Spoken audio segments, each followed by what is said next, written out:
Good afternoon. Some people were here earlier on, weren't they? I can see some faces from earlier, and there's some new faces. So I'll do a bit of an intro of myself for the new faces, but I'll keep it in the context of what we're going to discuss. This morning was very sport and exercise related, where I've spent a huge part of my career. And this one's really looking now at preventative health. And so really in the context of health and global health, and certainly preventative health, where my kind of background is. So I spent 6 years as a clinical physiologist, an exercise physiologist. So as I said previously, but for those who weren't there, working with people who've been diagnosed with cancer, cardiovascular disease, various pulmonary conditions, neurological, so post-stroke, and even end-of-life care, working in those areas, either as a nutritionist or as a physiologist, and looking at recovery pathways and rehabilitation.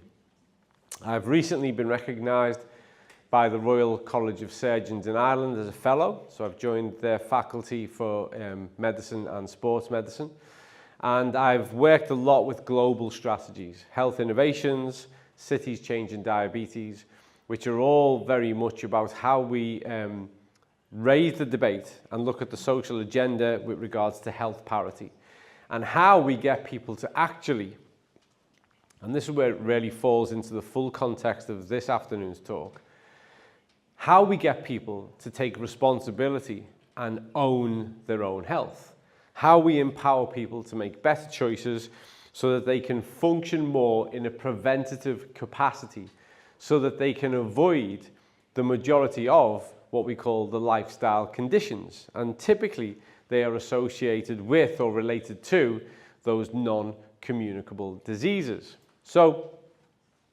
before I go into any of this, it's really important that I make something clear from the start. I am very, very in favor of the medical model. But the medical model has been overwhelmed over the past 30 or 40 years.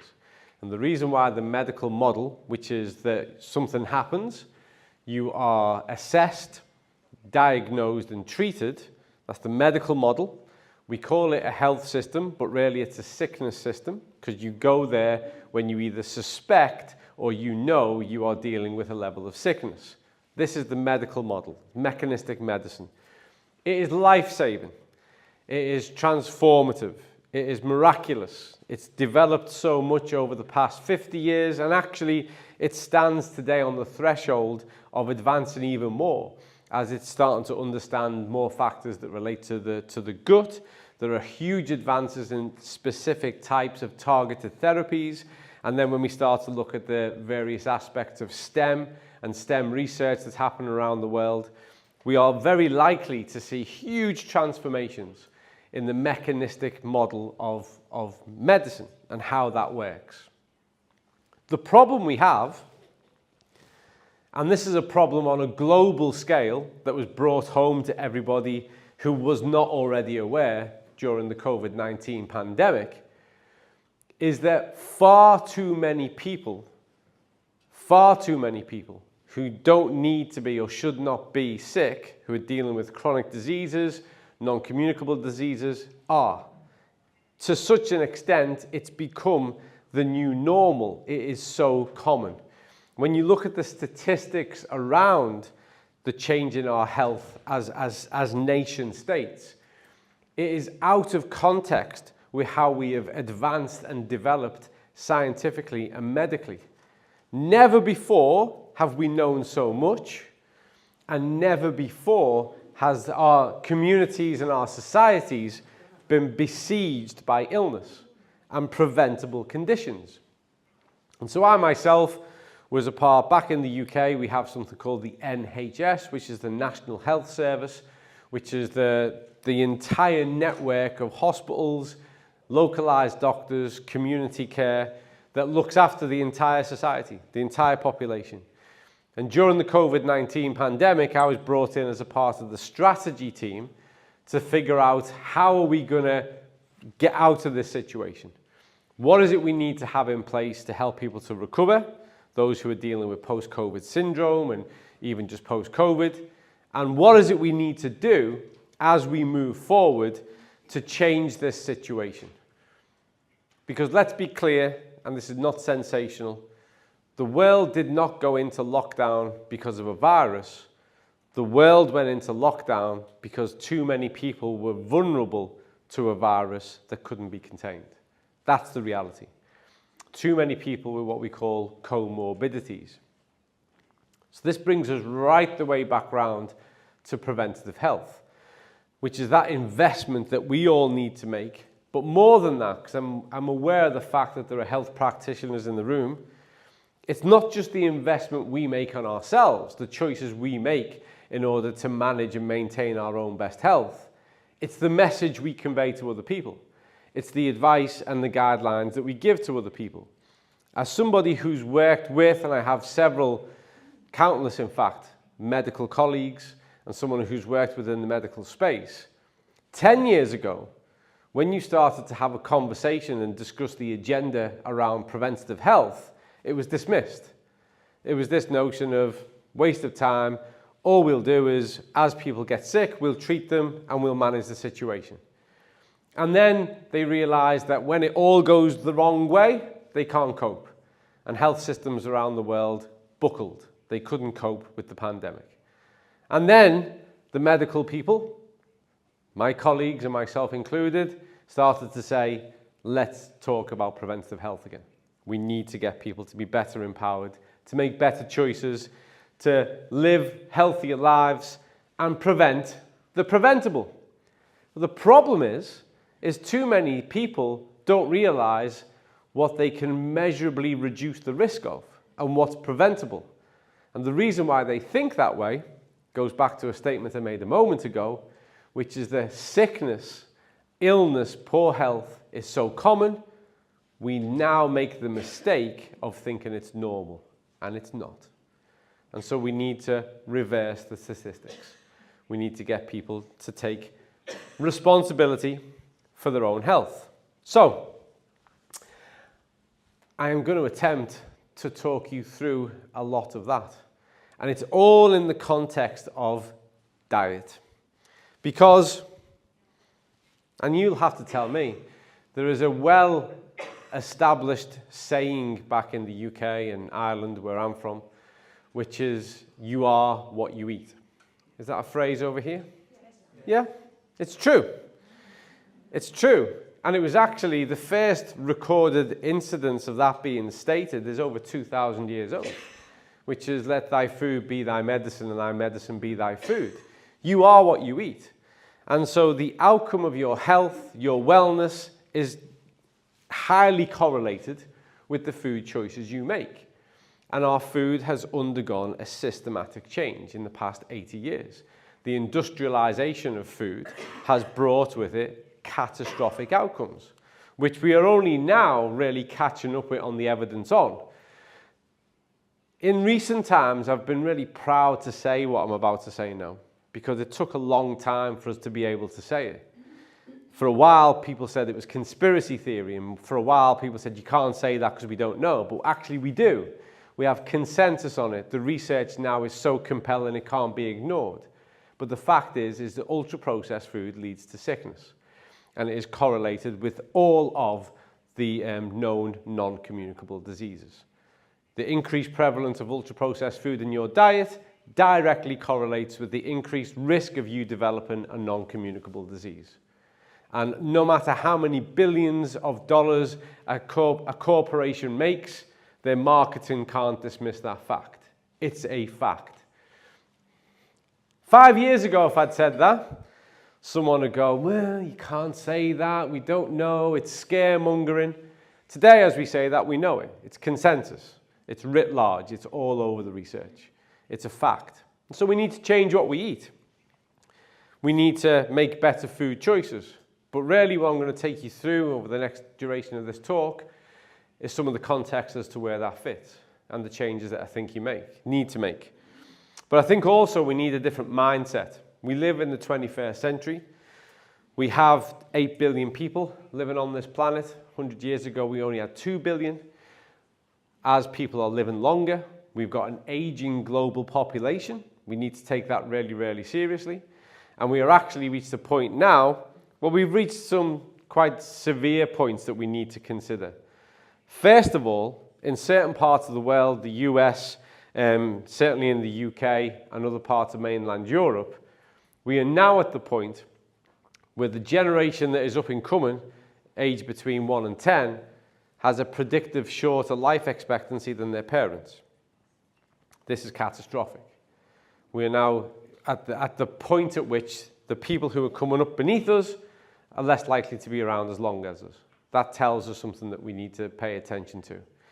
Secondly, if we look at the US, and the US is a good indicator for dietary shifts across mainland Europe and the Scandics and the Baltics, 7 to 8% of North Americans now have what we class to be good metabolic health. So 90 to 93% are in poor metabolic health. That is catastrophic in itself. And then we need to look at, and I'm not going to discuss too many specific pathologies, it's not my place to do so, but you do need to bear in mind certain conditions and the rate at which they've increased.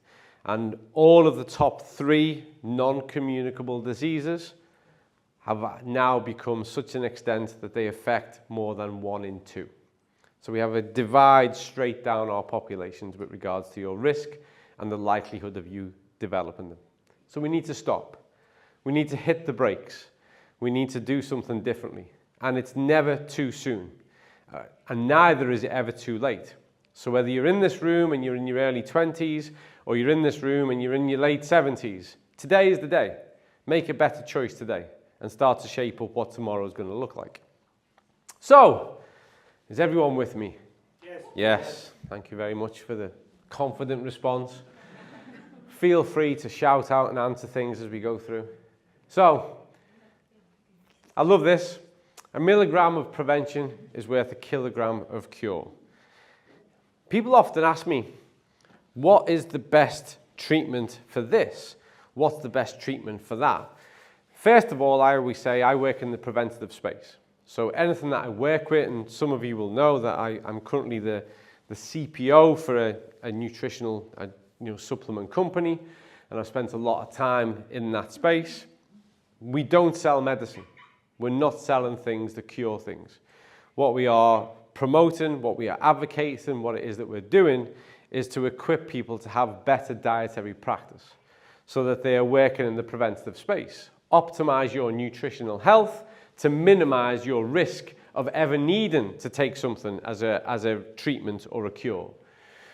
And the reality is, nothing is ever as good again as when it was unaffected. It doesn't matter whether it's a muscle sprain, whether it's a bone fracture, and certainly in the context of post-surgery or having dealt with any kind of serious disease, nothing is ever as good as before that ever happened. That's just a fact. And don't get me wrong, you can get things really, really good. You can get an excellent quality of life. Of course you can. But to remain intact, to remain injury and disease free is the best possible thing you can do. That's the place to be. And I always encourage people, if you feel good today, the target is to keep that. Work on that. Just work on improvement and not perfection. Just work on keeping this. If you're good today, brilliant. Hold on to it, cherish it, and invest in it.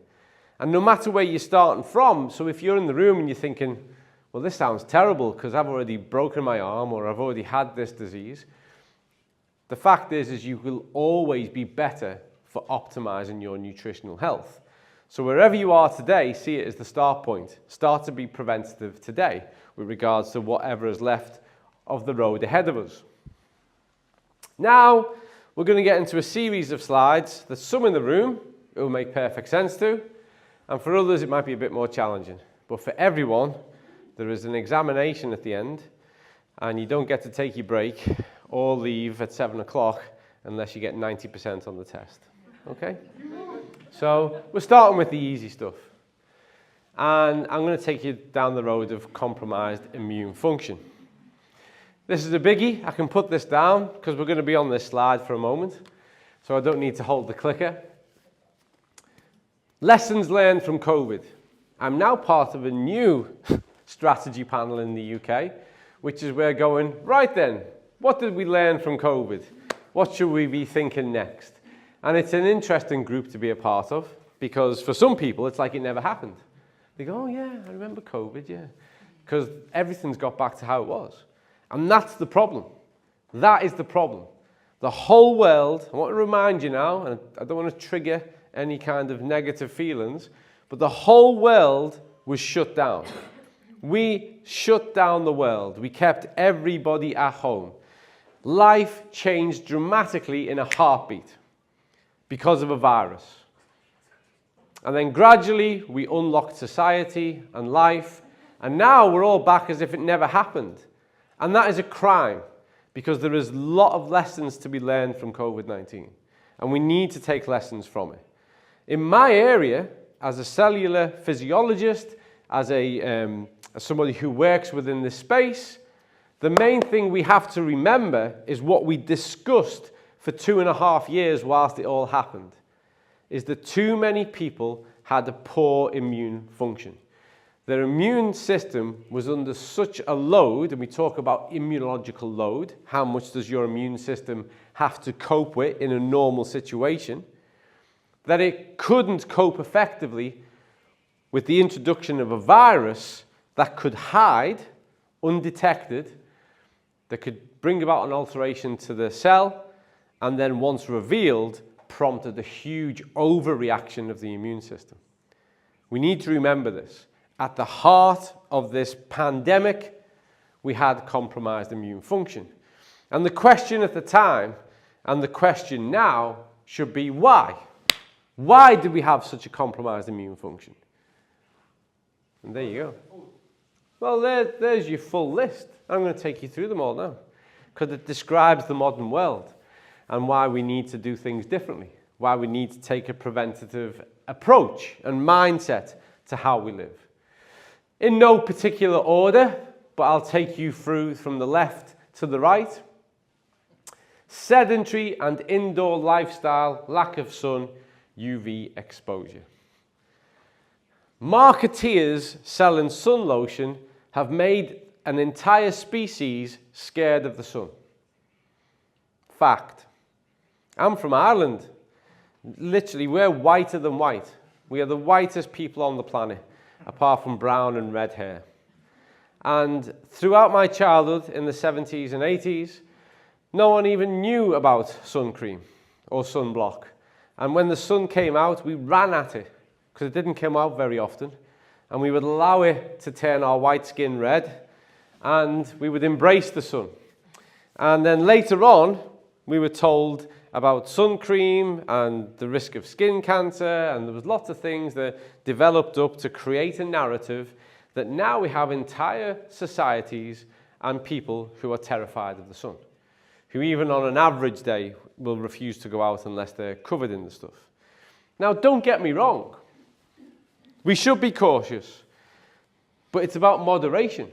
It's about getting the balance right. On an average day, going about your business, doing what you do in the middle of the summer, you should be fine. Wear a hat and a t-shirt. Because actually, when we are under UVB light, this stimulates vitamin D, which isn't actually a vitamin, it's a steroidal hormone.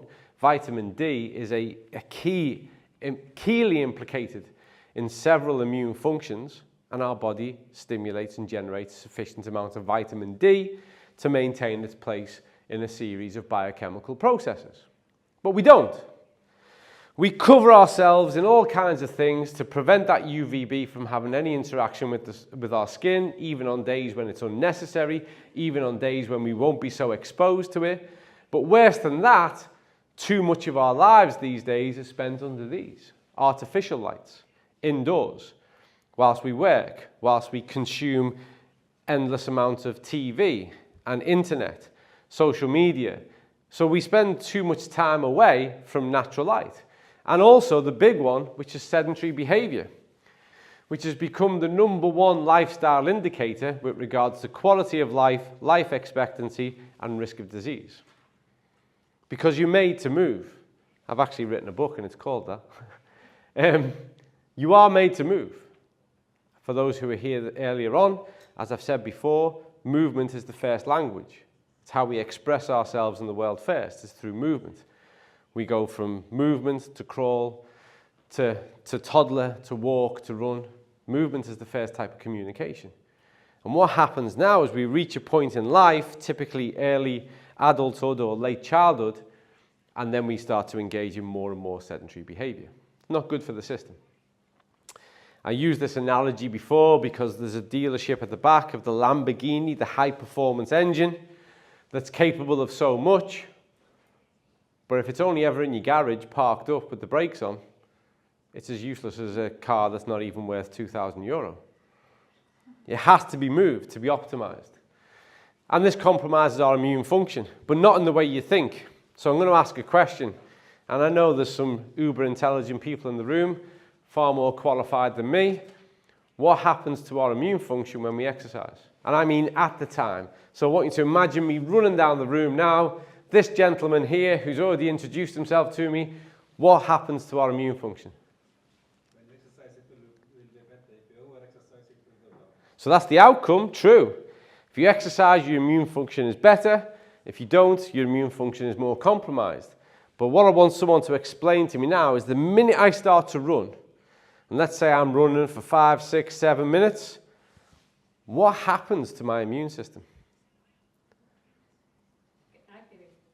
No, the opposite.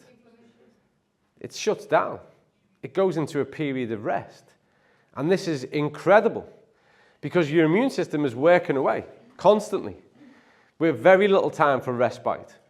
And when we exercise, when we get above a certain level of activation, breathing rate and heart rate, actually what happens, the energy from the immune system is directed towards the output, and the immune system and the endocrine system both get a reprieve. They get offloaded. This is a part of why they are galvanized. This is a part of why they function better for the person who's more active, because they've got more periods of deactivation, of respite and recovery. And that's why I asked the question, because people think, well, everything goes up. It does. But the endocrine system and the immune system get a rest. So when you're a person who exercises, who's physically active more often, and engages in exercise as a regular part of their week, the way you're making your immune system stronger is by giving it some rest, which is the exact same way that your muscles get stronger.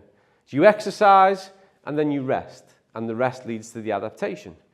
When you exercise, the immune system rests, and the rest leads to the strengthening of the immune system.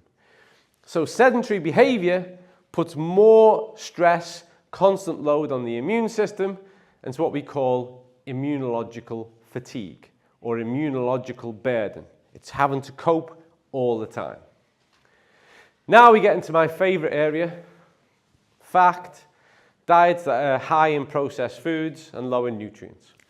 High in energy, lots of calories. That's why from 1954, everyone in the world started to get taught about counting calories, because that's how the new food looked. I promise you now, prior to that time, if you'd spoken to somebody in 1930s about calories, they'd have gone, what? What are you talking about? What's this got to do with anything? But then we industrialized food to such an extent, they went, we need to explain to people, because if they eat too much of this, it's not going to be good. So we'll get them to count it. And ever since we've been counting calories, we've been getting bigger. Ever since we've been counting them. It didn't work.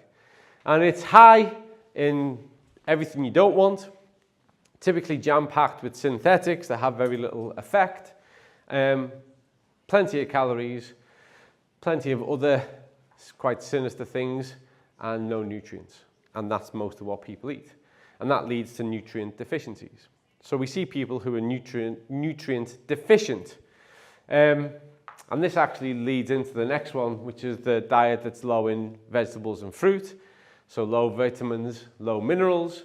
So why does that matter? I've kind of explained it in the context of vitamin D. So what I want you to imagine now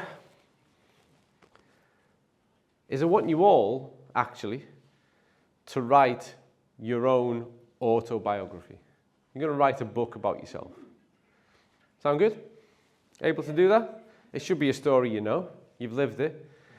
Okay? I want to know everything. I want to know your childhood memories.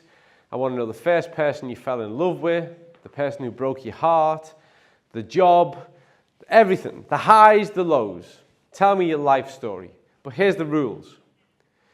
You're not allowed to use any words that contain the letters A, B, C, D, E, K, Z. Okay? All good? Bit more challenging? Hard to get your message across? Yeah? So vitamins, minerals, essential fats, they are the alphabet of the language with which your body communicates.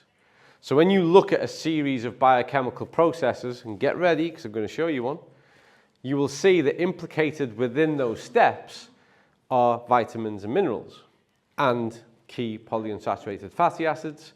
And so where there's a deficiency, there's one of two outcomes. There's either a delay or there is a breakdown in communication. And this can lead to quite dire consequences. If you look at a circumstance whereby the body is trying to combat a virus and the virus is relentless, attack, attack, attack, and your response to that is intermittent because of deficiencies, your biochemical response is delayed, is stalled, insufficient, who's going to win? Who gets to overwhelm? The one who's constant and aggressive? Or you going, I'll do a bit. Oh, stop. Oh yeah. Imagine they're punchers. And someone is there punching you in the face, constant. And you go, stop. Stop. So that deficiency leads to poor consequences. And so think of it in the terms of communication. So all of these points here, will the pointer work? He asks himself. All of these points here, certainly these three, they add up to a total.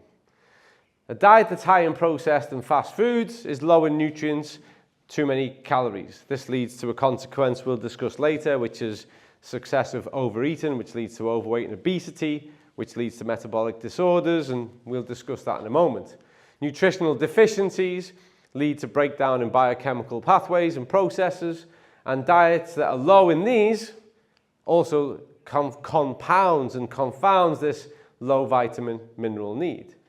And all of this is starving the immune system of what it needs in order for it to function. And remember, 70% of immune function takes place within the gut, which is the center of absorption, of nutrient absorption. There's lots, we could do a whole talk on the gut alone. There's lots that happens in there. But what you need to think is when we're going to go back to this notion that food is medicine and that you are what you eat, the interaction with us and food takes place within the gut, from which 70% of immune function. Then we get into chronic stress. It's an interesting one, this, because people are living busy lives, chasing work, chasing personal achievements. Then we've got other things that are around that. I don't know if you've been paying attention. The world's gone mad in the past 3, 4, 5 years, like literally balmy. We've had the pandemic, and then we've had all the other craziness that's come in the wake of that. But then there are other things that lead to chronic stress. Do you know what is the number one influence and factor in most people's lives that leads to low-level chronic stress? Do you know what it is? No? TV. You're close with TV. Yeah, TV and radio. You're close. Social media. Social media. Phones. I've spent a little bit of time in Tallinn now. I've been into the town 3 times. I've run around the place twice. And it's just like everywhere else in Europe. And at least 4 times, I've had people nearly walk directly into me. And I'm not the biggest person in the world, but I'm not small. And do you know why this has happened? Watching the phone. Yeah, show you. Oh, sorry. Oh, real world. Yeah. It's crazy, isn't it? And this is the reality of life. Have you heard of the phrase doom scrolling? Yes. You know that phrase, yeah? Doom scrolling. On your social media feed, going, yeah, war, famine, death, terrible dinner, cat jumping out or something. So people looking at their screens, either feeling anxious, envious, fearful, and then the world has gone crazy. And then you've got to worry about things like cost of living crises and fuel crises and all these things that is all around us. And so we have this constant level of chronic stress, and your immune system has to cope with that. Constant pressure. Sleep disturbances, deprivation. If you were inclined to go into a research search engine to look for peer-reviewed articles and things, most of my work has been in the area of chronobiology. And I've done several studies. In fact, I was one of the authors of a consensus paper for the British Medical Journal 3 years ago, which was Sleep in the Athlete. Done a lot of sleep studies. A lot of how sleep impacts on health, how it affects people who work shifts, how it impacts athletes who are traveling, all kinds of things. One of the things I'm really comfortable talking about is sleep. And in fact, we've just had a paper accepted by Nature, which is another sleep study that we've conducted. Are you aware of the fact that year on year, more and more people report to their doctor and hospital that they are dealing with sleep issues? Are you aware of that? Yeah? So like most other conditions now, insomnia and sleep-related disorders are increasing year on year. Do you know how many hours ideally you should get most nights of the week of sleep? You know what the guidelines say? 8 hours. 7 to 8, yeah. Do you know what the average is for people over age 45? 4, 6. Just less than 6, yeah. You might go, that's not so bad, it's terrible. Add that up as a total over the year, times that by 365. Look how many hours sleep you've missed out on. Are you aware of the fact that when you sleep is when the body does most of its recovery, remodeling, remolding? Do you know that's when you consolidate things to memory, that cognitive download? Do you know it's the other key time in the day when your endocrine immune systems get some respite? You aware of all this? It's when your muscle replenishes itself, the bone replenishes itself. All of these things are the outcome of sleep. Sleep is essential. And year on year, people are getting less of it. In the UK, do you know when the most likely time for a road traffic accident is? Do you think it's in the morning or in the evening? Have a guess. In the morning? In the morning. Do you know why? So here's an interesting thing. We did a study on this for an insurance company. So in the UK, in the morning, rush hour versus in the evening rush hour, where do you think people travel the fastest? Morning. Wrong. They travel fastest in the evening because they want to go home. They finish work, they want to go home. In the morning, they travel slowest. In the morning, they have the most accidents. Do you know why? Because they're still tired.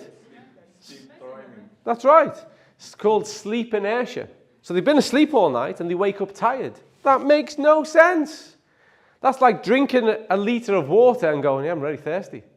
You've just literally drank. You've just woken up and now you're really tired. It's because of compromised sleep. Poor sleep patterns, interrupted sleep, insufficient amount of sleep. And also, it's not one day. It's day after day after day. It's chronic buildup of a lack of sleep. And this compromises your immune function. Then we get to alcohol. Hands up in the room, everybody who's never had a glass of alcohol. That was overwhelming. It's like a Mexican wave. Every study that's ever been done concludes you've never had one glass of alcohol. I don't think that deserves a round of applause, but, you know, fair, well done. Yeah. Every study that's ever been done, and the most recent was done by the University of Oxford, which included over 220,000 participants, concludes that no matter how little alcohol you consume, a reduction in alcohol improves your health markers. No matter how little. Now, normally, someone goes, but I read an article that said a glass of red wine every day is good for your heart. Yeah? That article was probably paid for and sponsored by a red wine vineyard in France somewhere. And don't get me wrong, a glass of red wine, it's got antioxidants in there, and yeah, for sure, and everything in moderation. So I'm not telling everyone not to drink, but the reality is we do have an alcohol issue in the world. And no matter how little you have, a reduction leads to a better outcome. But we're not really talking about moderate people who have the odd glass of wine with a meal. We're talking about excessive alcohol consumption, which, believe it or not, it's the #1 used and abused drug in the world, leads to problems with your immune function. Sad news is that your age is working against you. You have to just recognize that and embrace it and go, okay, if age is working against me, then I want to do all the other things I can manage to counteract the fact that as I get older, immune function changes and down-regulates. So you want to do all the other good stuff to make up for the fact that your age will work against you. Genetics, for sure, but again, this should be a motivator. I am so tired of people who are so passive, and they'll say, well, my dad had heart disease, or my mum had this. It's like, so that should be all the warning you need. Get up and do stuff. Don't be so passive and accept it. If you look at your family history and you can see heart disease, you know what you should do? Run. Make better food choices. Exercise. Do all the good stuff that's going to counteract it. Not go, well, there you go. It's in the family. It's crazy, isn't it? So yes, genetics plays a part. It can increase your risk of certain things, but you're always in charge of how your genes are expressed. You should always work against it. And genetics will compromise immune function. And then here's a big one here in the modern world, toxins, pollution, and that can be industrial, environmental, or it can be cigarettes, cigars, pipes, vaping, electronic cigarettes, all that kind of stuff. Now, I'm not going to ask if anyone in the room smokes at all. I've never understood the logic of it, if I'm honest with you. And there is no good one. So people will say to me, is vaping better than smoking? It's like, no, it's all terrible. It's all terrible. And think of this. The guidelines are, if there's a fire in your home, is to get down low, don't inhale the smoke, and get out as quickly as you can. Yeah? Is that same over here? Or do you have different rules? Do you go, no, we run at it, inhale the smoke, carry it outside and breathe it out? They're the guidelines. Because the lungs, you may not know this, but your lungs love oxygen.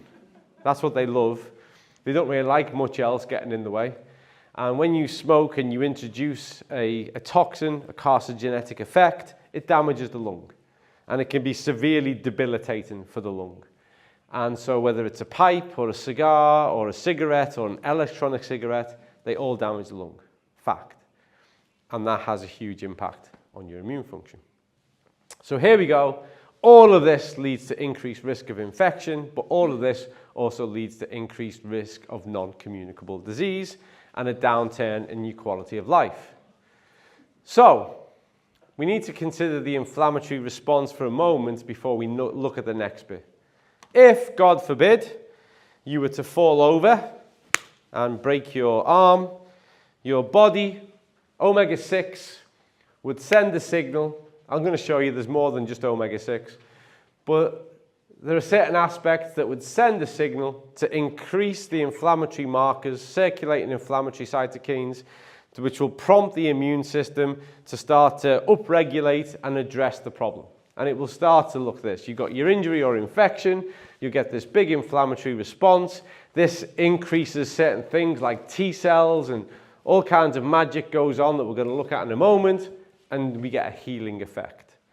So inflammation is an essential aspect of immune function. The problem we have in the modern world is something that we would call or refer to as chronic inflammation or systemic inflammation, or another term is low-level inflammation. And this is the fact that because of poor choices, because of a lack of activity, our body lives in this low-level state as though there's always something wrong. And so we have this environment where there are constantly circulating inflammatory markers. This in itself is a part of that immunological load, burden, and the immune system is constantly activating and working on biochemical pathways to address a problem that isn't really there. When you break your arm, the body, and think about this for a minute, I don't know if you've ever thought about this, if you break a bone, the body upregulates these processes and repairs the bone. Yeah? Have you ever thought about the fact it's so clever that it knows when to stop? You ever thought about that? So the body will do a repair. If you cut your skin, the body will re-network and the complete healing, and you'll get healed skin. Once that signal's sent, it completes the job. It knows what to do. It doesn't keep going. If it did, you'd have this mass accumulation of skin layering upon itself, going crazy, because it's just going heal, heal, heal. You'd have really thick, useless bones, because the body would just keep trying to heal the site. One of the clever things with regards to immunological response and healing processes is that we can trigger them and they know when they've completed. So imagine it when there's no problem. Not really. There's no mechanism, there's no presence of a pathogen or a virus, but there's this constant low-level inflammation. So you've got a response that's looking for something to address. And the whole time, the immune function is having to deal with this burden and work the way through. Everyone probably knows that already. Yeah? This is the first slide that there's questions afterwards. So don't cheat and take photographs. I even saw our hematologist just take a quick photograph of that. No cheating. I will simplify this. And I use this illustration just to literally illustrate the point. So on the left there, we have your innate immunity. What do you think your innate immunity is?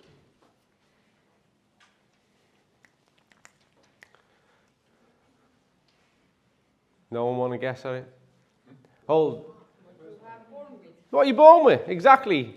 Nature gave you a chance.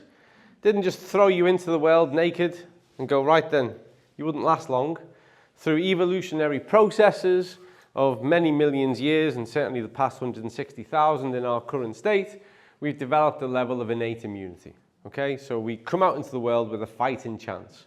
And actually our innate immunity, believe it or not, sits behind every single immunological response. Our acquired immunity is developed through and from our interaction with the world.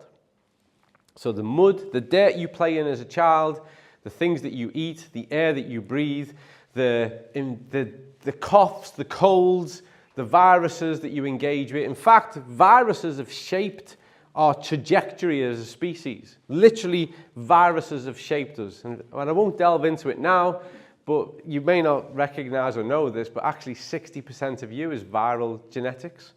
If you were to look at you and analyze you from a gene point of view, about 60% of your genes are actually origin traced back to certain types of virus. Viruses have shaped us, and they've helped to shape our immune, our adaptive immune, our acquired immune system. And so back here is the framework of our immune system, and then here is what we learn about the world through our interaction. And I want to take you down just to a point here, which is where we get to these T lymphocytes and these CD8 and CD4 cells. These are really, really clever, because anyone who's interested in philosophy, which I am, the pursuit of philosophy is to, again, to quote another great, is to know thyself is the greatest wisdom. And actually, one of the cleverest things about CD8 and CD4 cells is they do know. They know what's you and what's not you.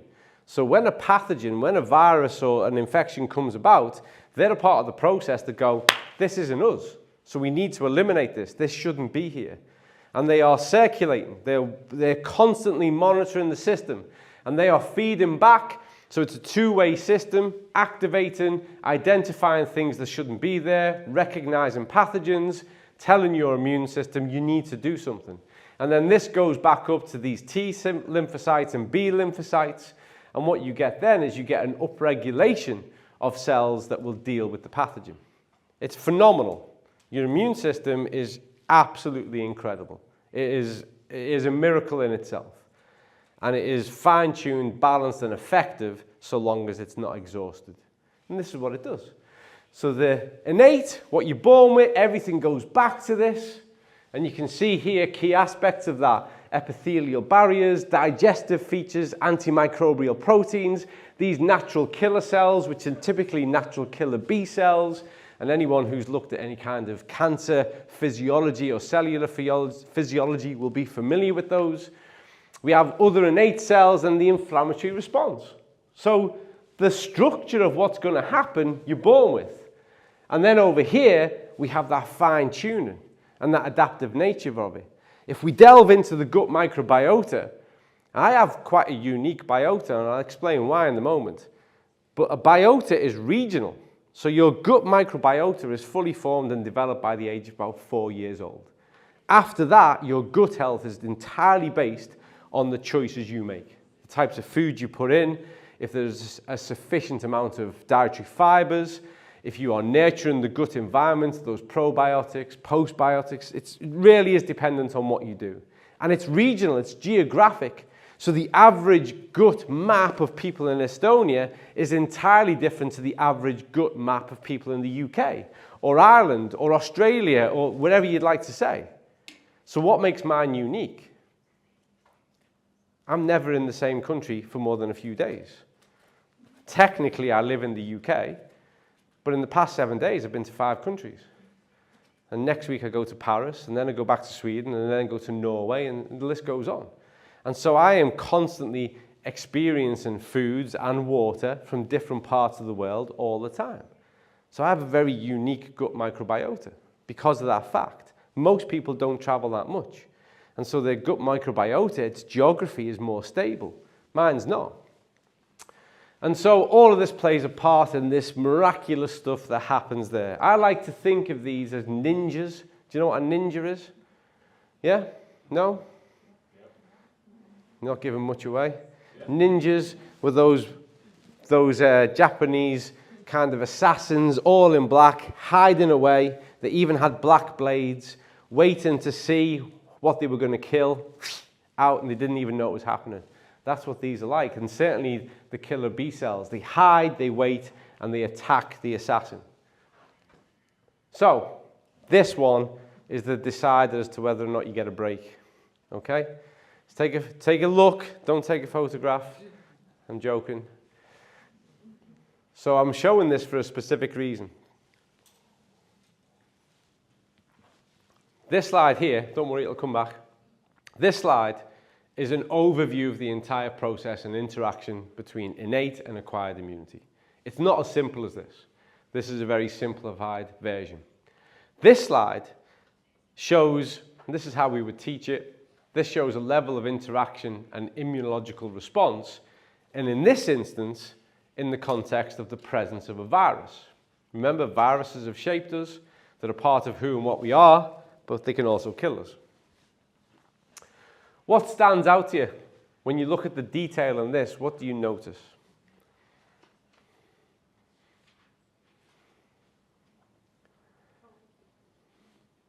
All roads go to the inflammation. Yeah. So we've got the inflammatory response, but what else do we see that's written here specifically so you can see it clearly in the part it plays? I'll give you a clue, if I can get this. We can see the presence of vitamin E, vitamin C, beta-carotene, zinc. Over here we've got the omegas, 3 and 6. Over here you can see the presence of sugars, carbohydrates, lipids, dietary fibers, phenylytics. So you can see now, when we zoom in on this activation, and we see the processes that are taking place and the communication that's taken place, and when I went back to you a moment ago and said, write your autobiography, but you can't use words with these letters. So now when we see this assembled as a response and what needs to be in place in order for that immune function to do what it is to respond to and deal with the pathogen. So what happens if there's insufficient vitamin E and insufficient vitamin C? Then we miss a whole step. What happens if I'm over here and I eliminate a sufficient amount of omega-3? What happens if I'm down here and I eliminate or lower the level to a deficiency of vitamin D? Huge, huge gaps in the entire process. And do you remember a moment ago when I used the analogy of being punched in the face, and if you're only going to respond once in a while, who's going to win that fight? And this is exactly what we're talking about. All too often, people, their understanding of nutrition, it's far too simplified. And particularly in the context of health, they will go, yes, I understand nutrients, vitamins, we need to have them. But they've forgotten literally the part they play in biochemical processes. That these aren't just things that are nice to have. They're not decorations in the home. These are active parts. This is why most of them need to be consumed daily or stimulated daily. Most of them need to have a residual equilibrium, so they have to be in dynamic balance in order for the system to function as it should. People often talk about boosting the immune system, and I greatly dislike that language. The immune system is fantastic. What we need to do is stop delaying the immune system. To boost it is arrogant. What we need to do is to enable the normal function of the immune system. And the way that we can do that is to optimize our dietary health, is to make sure that the component parts we need are sufficiently in place, in sufficient amounts, so there is no deficiency, so that the biochemical consequences, interactions and activations are enabled to run on course and run smoothly. I always encourage, particularly my medical colleagues, and when I present at medical conferences, I get them to imagine this from the other end. So stay with me for a moment. If you've undergone a catastrophic event, say you've had a huge drug overdose, and you've gone into any kind of seizure or coma, and you're admitted to a hospital, one of the first things they will do is IV intravenously start to pump your body with nutrients. High dose vitamin C, high dose vitamin D, B12, they will start to high dose things. And we know why we do that. You speak to any medic, you know why we do that. It's to make sure there's a complete flush through and flood out of those essential vitamins, minerals, in order for the body to be supported and facilitated to respond and do what it needs to do in catastrophic circumstances. Do you remember when I said you'll never be as good as when you feel good? Don't let the bad things happen. So don't let the bad things happen. Go, okay, when it really goes wrong, they are the drastic measures they need to do. Let's not let that happen. Let's go right the way back over here and go, right, I need to optimize my health status. Nutrition is the cornerstone of all health. I need to make sure that the food I eat, the food strategies I employ, guarantee I have a sufficient amount of vitamins, minerals, essential fats, so I'll just make sure that they're part of my diet every single day in order for the system to be able to function optimally. Everyone with me? Yes. Yeah. Everyone understand that inside out? Everyone, when I turn it down now, you're going to recreate and draw your own version of it? There is a lot to it. And again, I apologize to anyone who has got a biochemical background in the room or who's watching this on a video. There is more to it than this as well. I'm trying to draw your attention to the key aspects of this, so you've got a more simplified understanding. The fact is there are aspects to your immune system that you get on birth and that you adapt, and that nutrients are a key part of immunological function. If there's a deficiency, there is a breakdown, and if there's a breakdown, that leads to catastrophic outcomes. Simple. The problem we have, though, is most of these things are not dramatic. Why do you think we call them lifestyle diseases? They happen slowly over time. And so what happens, we adjust and we accommodate the discomfort. And we've normalized things. One of the things I hear normalized all the time is when someone will say they had a heart attack. And they go, how old were they? And they go, 60. And they go, well, what do you mean, well? You're going to tell me that's okay just because they're 60? That's a crazy thing to think. It's almost like, well, he's 60, these things are going to happen. That's because it's so common, it's normal. What I'd like you to do after this session, or in the break, is go on Google, and I'd like you to go to PubMed, so P-U-B-M-E-D, and you'll see you can put in the year that you'd like to look at articles from. And I want you to go to the year 1916. And I want you to put in cardiovascular disease. And have a look at the top 3 or 4 journals. 60 or 16? 16, 1-6. And do you know what they were discussing back in the early part of the 20th century when it came to cardiovascular disease? And I'm talking about the biggest journals on the planet, the Lancet, Nature, all the medical journals. Do you know what they were discussing? Do you know what the theme was at the start of the 20th century? Any ideas? They were saying, what's gone on? Why is everyone suddenly getting cardiovascular disease? This isn't normal. And people were saying, this is due to the changes we've made in the diet. And the research then was saying there's been this huge spike in cardiovascular disease and in heart attacks. And it's all related to the changes we've made to food. And then what happens is the science and the medicine debate it, and they develop new medicines and ways to manage it and hopefully save people. And then it becomes kind of normal and it becomes common. And then we go all the way through, and then the next thing comes along. Right now, I can guarantee you, one of the things that people are discussing are metabolic syndrome and type 2 diabetes. And we go, why is everyone suddenly getting type 2 diabetes? And we go, it's because of the diet. It's because of all this food. And they go, yeah. And we can develop this drug, and we can do that, and we can do this.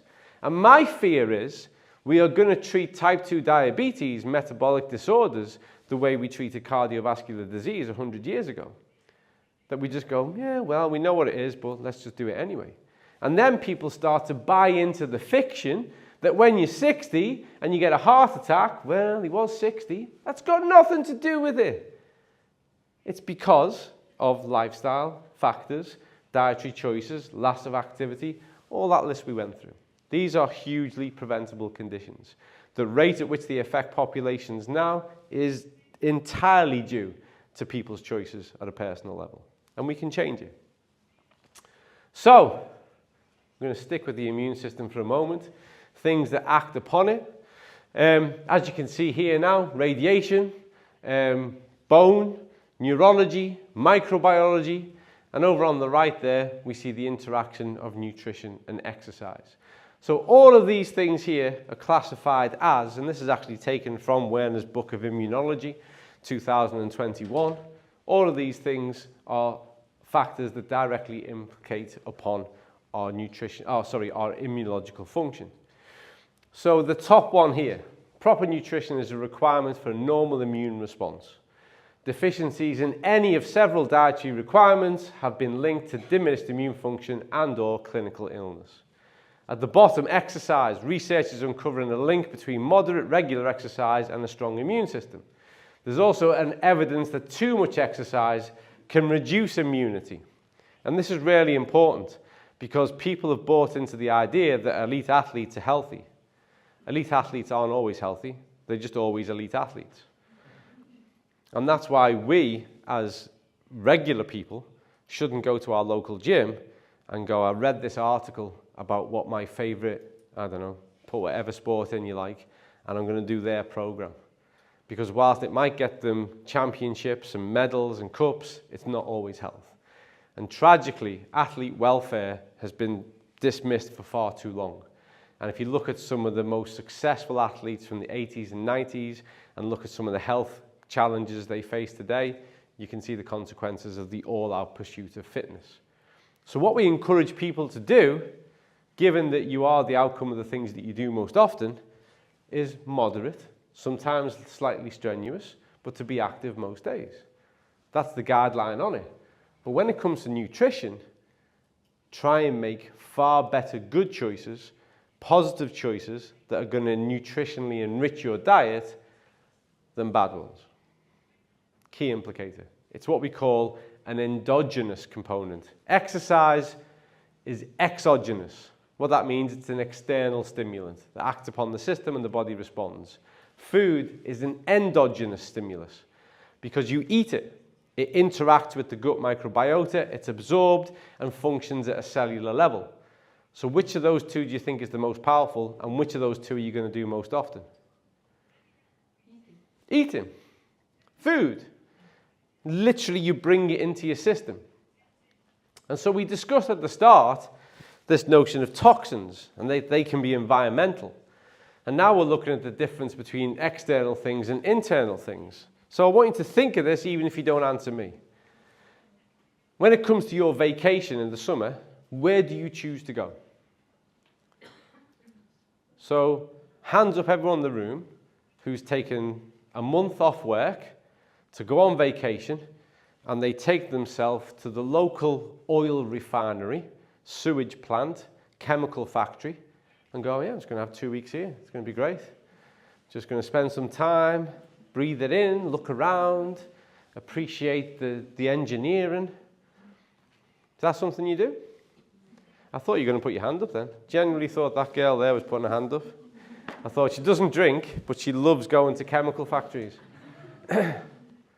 Or do you choose to go to beaches, mountaintops, gorgeous parts of the countryside? Like, where would you choose to go? Do you choose to go to nice, beautiful environments, or do you go to industrial environments? Nice, beautiful. Of course you do. Next time you're making a food choice in a supermarket, think the same. What do I want to bring through the system? Do I want to bring a whole heap of industrialized chemicals through my system? Or do I want to bring in something from the beautiful places that I'd rather go and be? Something from the land and of the land, or something that we've chemically engineered? Because endogenous, internal, is always more powerful than exogenous, external. So think about it. So, here's where we are. Hands up, anyone who feels they have a hectic, stressful lifestyle? No? Oh, just a couple. Only 2. Estonians are very chilled out. Yeah, it's all very good, Cole, to be honest with you. So, here's a typical roadmap that we see across the world in industrialized nations, which actually includes Estonia. Hectic, stress-stiff lifestyles, fast food, which is energy dense but micronutrient poor. So going to the shop to buy a sandwich, to buy something for lunch, confectionery bars, all that stuff. Low income or lower income typically leads to a limited food choice. So you're typically more likely to buy processed foods.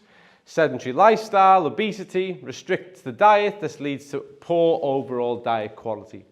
Then we have a suboptimal nutritional status, which is directly impacting on a compromised immune function, aligned with our cigarettes, our chronic stress, sleep disturbances, excessive alcohol, and prolonged excessive exercise. In this instance, we get an increased risk of infection. So, all factors lead to the same point, and that overall compromise increases all your risk of development of a non-communicable disease and lower quality of life. So, we are on 15:15. I think what I'll do, because we're going to take a break in 10 or 15 minutes, so you can stretch your legs and get some fresh air and take a coffee.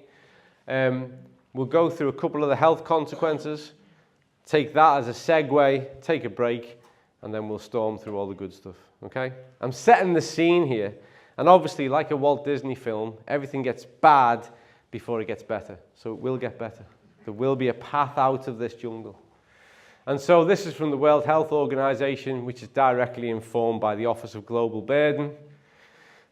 And I'm not going to go through all of this list, but when people do lists, what kind of list do they normally give? Do they give, is the top 13 list common?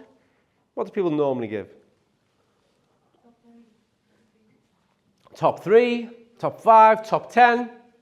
But this crazy Irishman showed up in Estonia with a top 13.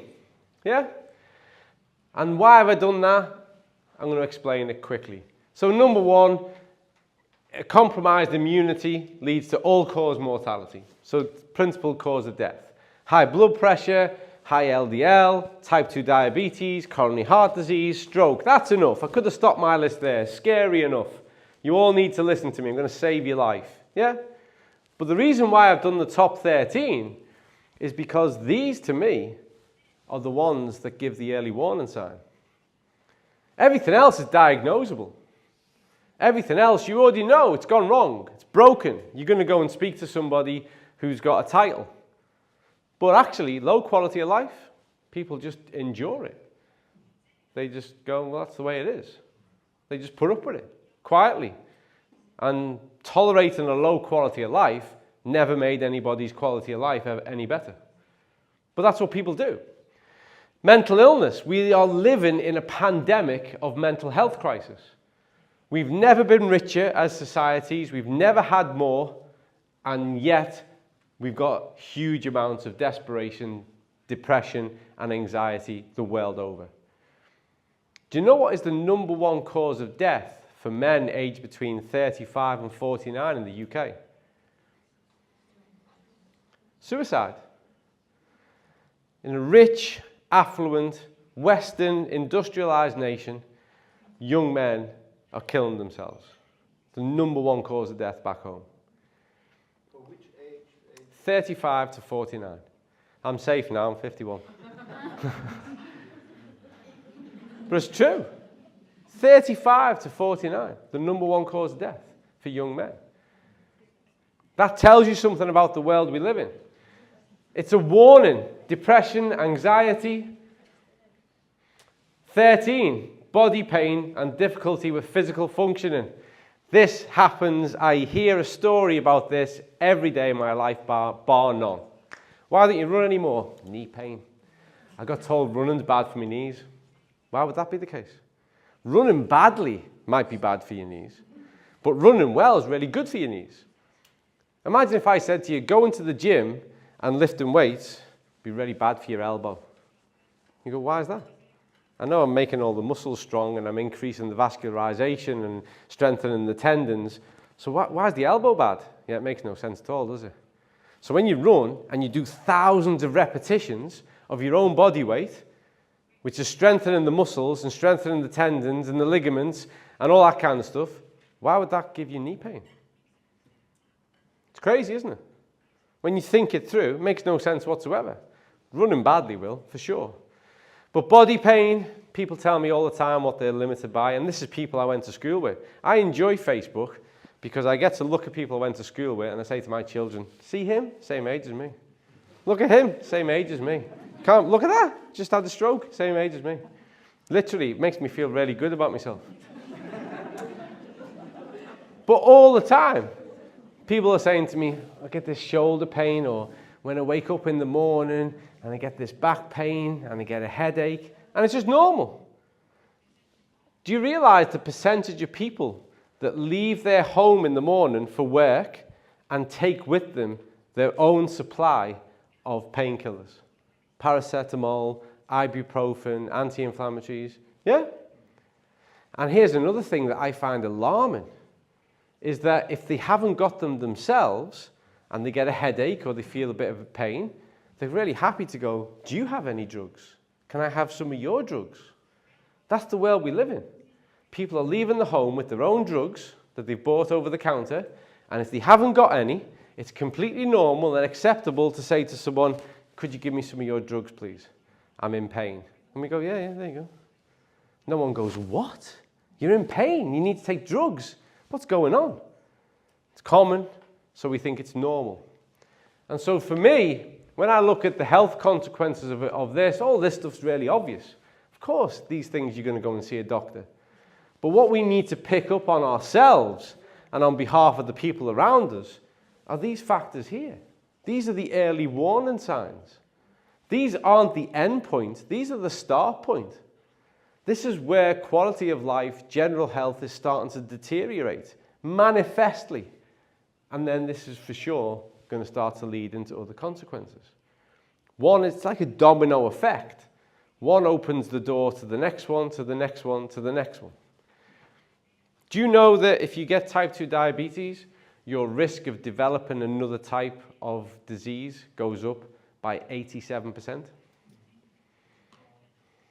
Do you know that if you are obese, your risk of developing type 2 diabetes goes up by 97%? So just follow the breadcrumb trail. One leads to the other, leads to the other. If you're overweight or obese, you're at greater risk of developing certain types of cancers, metabolic syndrome, type 2 diabetes, coronary heart disease, stroke. They're not things in isolation, they're not passive. One is a consequence of the other. And I think we can trace a lot of this back to what we're all dealing with and seeing every single day over here. And these are, make no mistake about it, the outcomes of a compromised immunity. This isn't my opinion, this is evidence from the World Health Organization as informed by the Office of Global Burden. Very real stuff.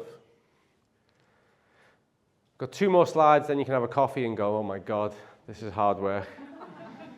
So, in 1980, there were 108 million people living with diabetes. Currently, there's just over 422 million. That's expected to rise quite heavily. So the targeted figure over the next 10 years is going to be beyond 600 million. So type 2 diabetes is in itself a pandemic. Between 2000 and 2016, we saw a 5% increase in premature mortality from diabetes.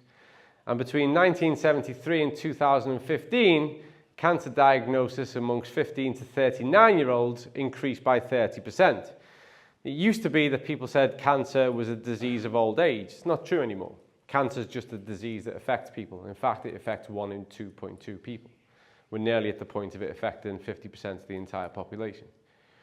It affects more people. And before anyone has the audacity to say it's because of better detection rates, that's just simply not true, and you know it. It's not true. More people are getting cancer. That's the truth. It's got nothing to do with how well we can detect it. Early detection leads to better outcomes and earlier intervention and treatment. It's got nothing to do with the statistics. I don't know if you know this, but in the UK, up until 2004, there wasn't a single case of a child having type 2 diabetes. Now they make up nearly 15% of all new diagnoses every year. So children with type 2 diabetes is the direct outcome of one thing. And you know what that is? Nutrition. Diet. Yeah, parents who can't say no. Parents who can't be parents. Parents who want to be popular. And go, no, you can't have that. I've had parents say to me, I know you say that, but what do I do when he complains and moans? Go, yeah, carry on. Grab a chair and watch. Clap. There you go. Be a parent. It's not always your job to be their best friend. It's your job to be the parent and give them the best steer and advice in life and put them on the best path and nurture their health. That's what you need to do. It's a crime. And so we need to buck the trend. I don't know if you saw this publication in February 2024. There are now 1 billion people in the world who are obese. Not overweight, there's more of them. Obese. But do you understand why this is a landmark? Do you know what this means? Because for the first time in history, we've tipped the scale. Do you know what I mean by that? There are now more people in the world dealing with obesity than dealing with type 1 malnutrition. There are more people who are obese than starving. So we've reached a new milestone in poor health. Now our issues are more focused on too much indulgence and affluence than they are deprivation. So this, a bit like the pandemic, a bit like statistics I've told you about diabetes, a bit like statistics I've just revealed to you about cancer, all that kind of stuff. This should be red warning signs. Everywhere, we need to do things differently. We need to be accountable and we need to bring about a change. Had you all seen this? Did this news reach you? No. So it's reached a couple. Just do me a favor, because I'm always interested to know how many people heard about this in February when it was reported. Okay, how many people knew about it before today? So that worries me. And that often, you know what, I'm just going to go side note for a second. People say to me, Col, why did you move from research and the institute to doing what you do now? And I said, because it takes 10 years for anything we know in research to make a difference in the world. This is great. This is arguably, should be one of the top headline grabbers in the world. And until I showed up today, you didn't know about it. That's why I do what I do now, because people need to be aware. You've got to fast track the information. And this is the Lancet. And I know there's one medic in the room, and there are probably others. Anyone with a medical background, the Lancet is the Bible. It's the highest impact journal in the world. So to say that this research is of the highest standard puts it mildly. 1 billion people. And all these people are at increased risk and dealing with a compromised immune function day in, day out. This is a storm on the horizon that we're going to have to deal with. This is a real worry and a real problem. This is the last slide before you get a break. And then after the break, it's all the happy stuff. I promise you, come back. It's going to be joyful. We're going to sing songs and embrace each other. So, a raised BMI, body mass index, so when you're overweight and obese, okay, is a major risk factor for non-communicable diseases. Fact. This is why I got in trouble. I made a comment about people celebrating obesity, you know, with t-shirts, pop stars, and I said, I can't endorse this. I think it's gross. You're celebrating sickness. It's not about body confidence. Body confidence is like, you know, parachuting, rolling down a hill, playing with your grandchildren. That's body confidence. It's not being overweight and wearing a t-shirt. And the reason why I'm staunchly against it is because obesity is a disease and it has manifestation of symptoms. So it increases your risk of cardiovascular disease and stroke. It was the leading cause of death in 2012. It increases your risk of diabetes, musculoskeletal disorders, osteoarthritis, and joint degeneration. Some cancers, including endometrial, breast, ovarian, prostate, liver, gallbladder, kidney, and colon, some of which are the top 4 cancers in the world. And the risk for these non-communicable diseases increases with every increase of your BMI. So as you get bigger, your risk increases. So it's not a case of, okay, so I'm big now, I've got bigger risk. As you get bigger, the risk multiplies too. This is why we need to take this seriously. This is why we need to intervene. And this is one of the biggest reasons why we really need to focus on preventative health. Now I've done all the scary stuff, the horrible stuff, the heavy stuff. Grab a coffee or a shot of whiskey, eat some chocolate, come back in the room in 15 minutes, and we'll do all the nice stuff. Okay, thank you for listening. Part 2, the happy ending, is coming up. Everyone okay? Do you have a nice coffee? Okay, I promised you that we would move on to brighter things, and I'm going to stay true to that promise, but we still need to look at something else as a reality check. We looked at it in the earlier session today for those people who are here, but we're going to look at it again in the context of health for the people who weren't here, and it's just a moment for us to recognize the situation as it is. So we've looked a lot about immune function and dysfunction, the causes of that. We've looked a lot at how biochemical processes require those micro vitamins, nutrients, and we've set the stage with regards to the reality of the challenges we face from a health point of view. So now we're going to look at the final part of the reality check before we start looking through, well, what difference does nutrition make? Why are these things important? What is it we need to do about it? Okay? So I showed this earlier in a different context, but I'm going to show it again now. This is the reality of how people eat in Western industrialized modern nations, where 60 to, actually it's a little bit higher. I'm always conservative when I show these figures. If I was to go with the latest published data in this area, what you would see here is that there's a range of 65 to 80% of the foods that people eat are of ultra-processed orientation. And the reason why it's 65 to 80% is because the adults, so people like us, we are confidently within this category here, 60%. But our children are in the upper percentile. So they're more towards the 80%.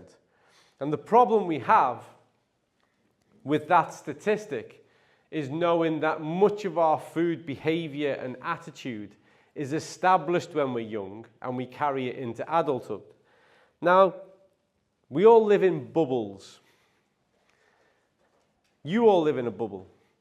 The fact that on a Friday afternoon when the weather is gorgeous in this lovely city, that you've all taken the time out to be inside this room and listen to someone like me talk, already puts you in a small group. You're more health focused, more interested in health and what you can do about health. So you're in a bubble, okay? And in that bubble, it's easy to think, well, everyone, this is important to everyone. Everyone thinks like this. Everyone is going to learn information and change what they do. But that's just simply not the truth. That's not the truth at all. There are lots of other bubbles. One of the biggest bubbles is how these people live. And you have to imagine the world from their perspective. What they see around them is what everyone does. Everybody goes to Kentucky Fried Mutant. Everyone goes to McDonald's. Everyone goes and has a takeout meal. Everybody eats processed food. Everybody has breakfast cereal. Everybody drinks Coca-Cola. What's the problem? Everyone does it. That's the bubble they live in. And when you go, that's not good, they go, what do you mean it's not good? Everyone does it. So it's hard with those people to say you need to do something different. And remember, if knowing was all we needed to do things better, the whole world would be in a better state. We've never lived in it. We used to think it was people's lack of knowledge that stopped them from doing the right thing. We've had Google for nearly 20 years where you can access information in a heartbeat. It's not a lack of information or lack of access to information that stops people doing the right thing. Do you know what stops people doing the right thing? Humans are irrational, and they are emotional, and they are reactive.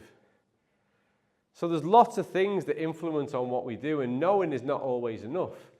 And so the reality is that actually 60 to 80% of what people eat nowadays is ultra-processed food, low nutrients, micro and macro, so low and good quality sources of nutrients, which I've already explained is what your body wants and needs.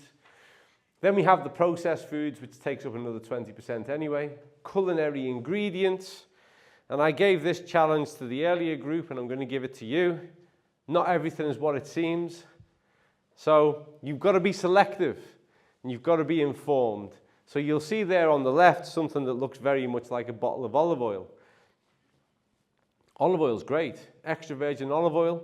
Even doctors who know very little about nutrition know to say and recommend that you take a tablespoon of extra virgin olive oil every day because of its anti-inflammatory properties, its antioxidants, its rich source of phytonutrients. Really, really good. Even doctors who know nothing about nutrition will agree on that.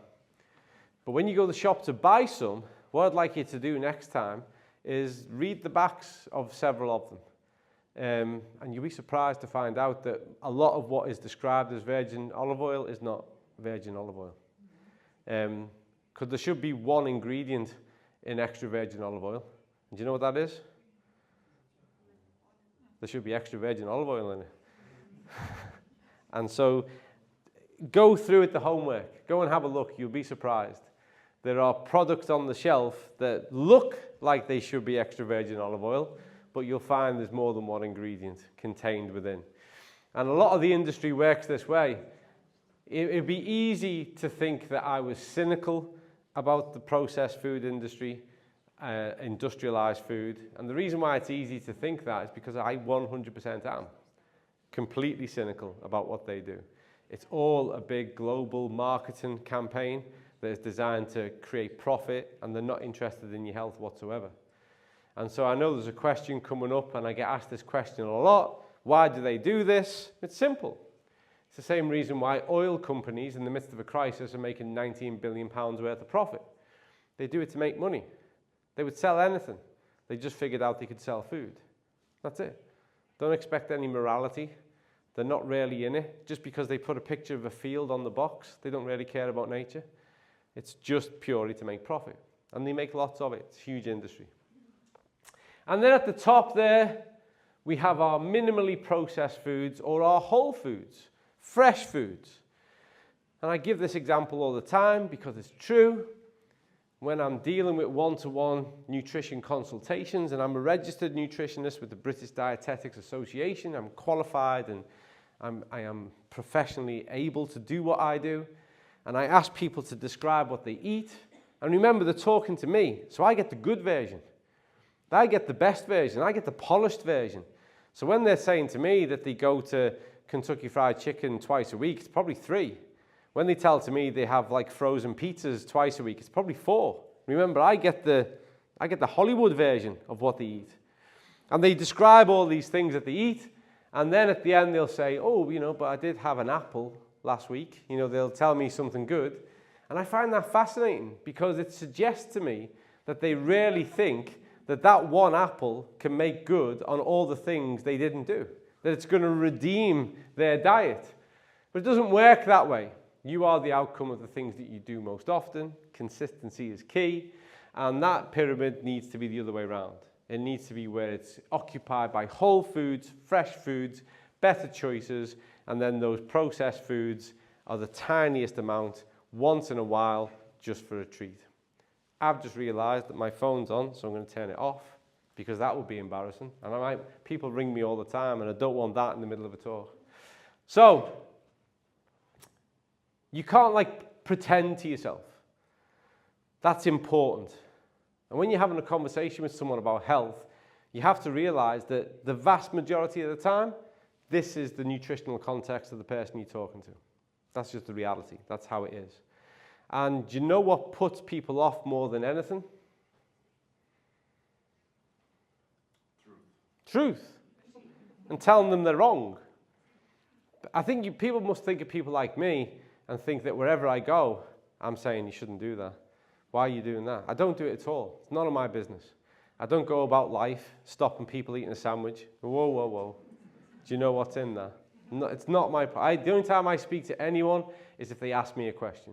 I'm never proactive in it. I used to be when I was young, because when you're young, you think you're going to change the world, don't you? You're like an evangelist. I should have had a collar on. I was like a priest of health. I wanted to convert everyone, throwing holy water left, right, and center. And you realize all you do is upset people and irritate them. They don't want to hear it until they're ready to ask the question. So when you're dealing with someone, and if it's because you're promoting a better choice, a better option, whatever it is, bear in mind they're in that bubble and everything around them has told them it's okay. So tread carefully and think about it and think about, well, what can I do to change this without telling them they're wrong or without aggravating them? How can I get people on side? And the way I've always got people on side, certainly for the past 10 years, is I just encourage them to add the right thing. And it's what I call add before you subtract. So rather than say, stop eating the chocolate bars, stop doing this, stop doing that, before I strip all the joy out of their life, I just say, you know what you should do? You should add some blueberries to this. You should have some fresh sliced cucumber on that sandwich. You should, with your meal, put some broccoli or some spinach on there. I just ask them to add things because I know that's powerful in itself. The epigenetic effect, the gene expression change of having rich sources of nutrients will just gradually start to improve the situation. So that's what I do. I no longer do the whole stop. I just put all the emphasis on what they should do. So what I'm going to take you into now is more kind of statistics. This is very much now based on omega-3, which is a big part of my life. And background, what I do currently. And the reason being, I want to put this in context. So back in 2020, I was working with Health Innovations as a research coordinator. And there have been data published by the Office of Global Burden that said that it was an estimated 6.3 billion people in the world had an omega-3 deficiency. I've discussed deficiencies with you so much. Why is omega-3 so important? Well, first of all, omega-3, like all of the polyunsaturated fatty acids, are essential nutrients. And essential in two contexts. One, our body can't produce them on its own. Okay, so your body can't manufacture these. It's not like vitamin D, where exposure to the sun will stimulate the hormone and you'll get a prevailing level of circulating vitamin D. You don't have that mechanism when it comes to omega-3. You have to get it through dietary choices. And there are different types. There are plant-based omega-3s, and there are what we call the marine omega-3s. And these come from fish, typically, or sea algae. We can't actually digest sea algae very effectively unless we really do something to it, whereas we can consume fish really effectively. The fish we're talking about are things like salmon, mackerel, bluefin tuna, anchovies. So the really good fatty fish. But you also have to have the best examples. So fresh, wild, line caught. So not intensive aquaculture, not farmed fish. It's got to be real high nutrient availability from those fish. And so back in 2020, we were looking at this problem. There's an estimated 6.3 billion people with a fundamental essential deficiency. And the other reason why it's essential is because, and you're probably aware of this, but the omega-3-6 ratio influences the cell membrane. So bear with me a moment. And for those people with a medical health background, I'm going to take you back to your university days. You are a collection of approximately 37 trillion cells. That's what you are for life. They come together. It's called like a chorus of cells. They express every single part of what you are. The cells of the heart know how to function like a heart. The cells of the lungs know how to be lungs. If you look at them under a microscope, they all look pretty similar, unless we look at the neurological brain cells. But the body cells all look very similar, but they know what to do. Some would say they're pre-programmed. But each one of those 37 trillion cells has an outer membrane.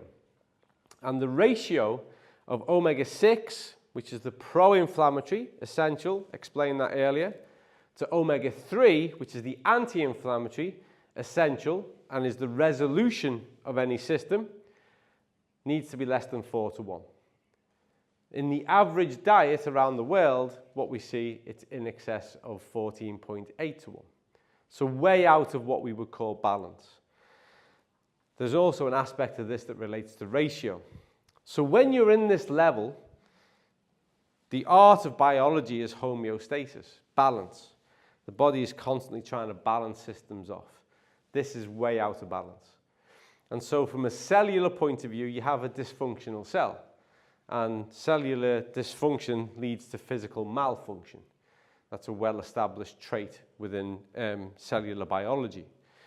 And so what you're trying to do is you're trying to make sure that not only is there a sufficient provision of an essential nutrient, but that it's working at the right ratio to another aspect of the pro-inflammatory, anti-inflammatory process.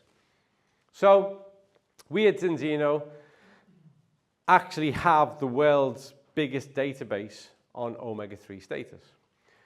Currently, in that database, we have just over 1.5 million independently analyzed and verified blood samples that quantify the omega-3 status. And so I'm going to take you through a few things. But bear in mind, we're talking about a world where there's an increased reliance on fast food, decreased prevalence of fatty fish in the diet, and we have a lot of omega-6. Those omega-6s are a common feature of processed and ultra-processed foods, and actually the common oils and condiments that people use at home. Okay, they're the common ones. So this data is from that database, and it accounts for people who have an average diet and don't take any kind of omega-3 supplement. And what we see is an average, these are the age ranges, an average of 14.8:1. So way out of ratio. To put that in context, when you're at this point of a ratio of omega-6 to 3, you've got definable cellular dysfunction, and you're at the highest risk of the development of a non-communicable disease. If you have a look at the Harrison von Schacke report 2004, which created the omega-3 index, which gives you your risk prediction for cardiovascular disease, if you're at this ratio, you're at the highest possible risk of developing it, okay? And this is how most of the world looks, and above and beyond. I know countries are interested in other countries. In the database, the two highest ratio countries are actually Finland and North America, which the average is way higher than this. But this is a global average. So, let's have a look at the next group.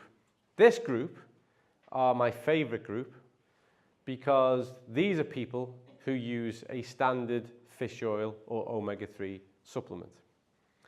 And their value comes out at 9.9 to 1. So when we look across the different age groups, they're taking a standard shop-bought, over-the-counter omega-3 supplement, and it gets you to 9.9. So my question for all you good people is 9.9 better than 14.8? No. Okay. So given that the, hold on, you're getting excited now.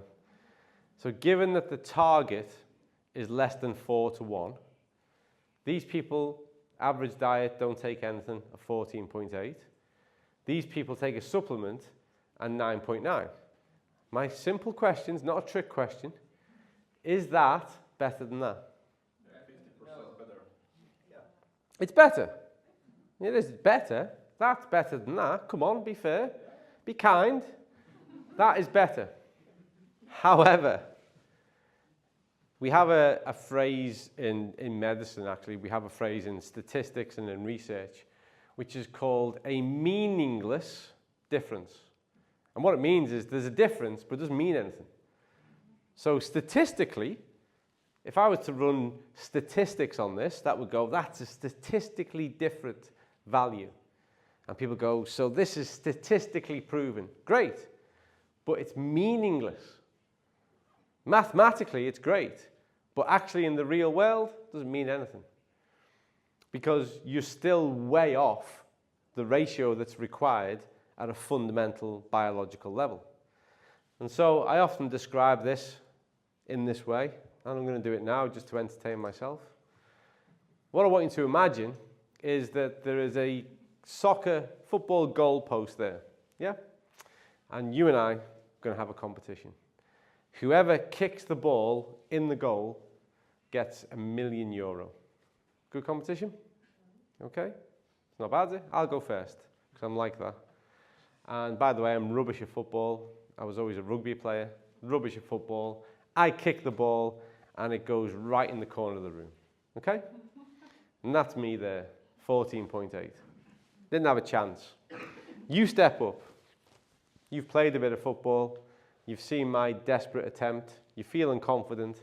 And you kick the ball, and you're just outside the goalpost. So it just goes wide. So no million for you either. Now, to a certain extent, I can live with that. I knew I was terrible at football, and it was so far off, I didn't have a chance. That's me. For you, you were close. And you play football. You've got to live with that failure for the rest of your life, knowing you could have had €1 million, but you just went a little bit wide. For me, it was a pipe dream. For you, it was close to reality. And that's why these people are my favorite. Because when I discuss with these people what we do and how we do it and the difference it makes, I regularly get people who say to me, no, not interested. I already take a supplement and I'm really, really happy with it. I go, great. Have you ever done a blood test?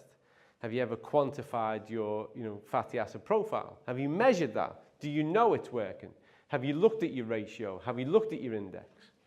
And you normally get no, no, no. And then we measure them, and there they are. And they go, you're still happy. You're still taking the best product. And the reason why I asked that question is because back in 2020, when we were thinking of this problem, we went through the obvious things. We went through the obvious things. Because when I was growing up, my mum, God bless her and rest her soul, she was a good cook, but she didn't know anything about nutrition. And she took cod cod liver oil capsules. This is back in the 1970s and 80s. She took cod liver oil capsules. And so when we were faced with this problem, and we said, well, we can't give everyone fish, because to consume enough fish, we'd have to give you a serving of fatty fish every single day in order for it to change your circulating levels. And we can't do that.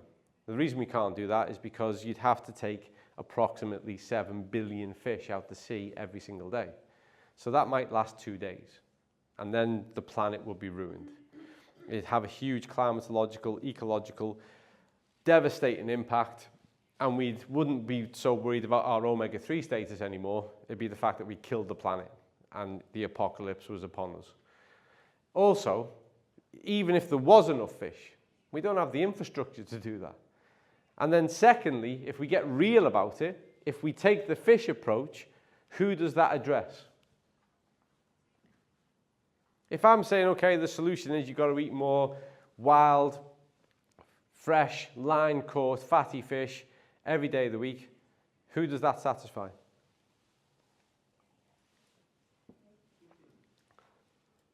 Who?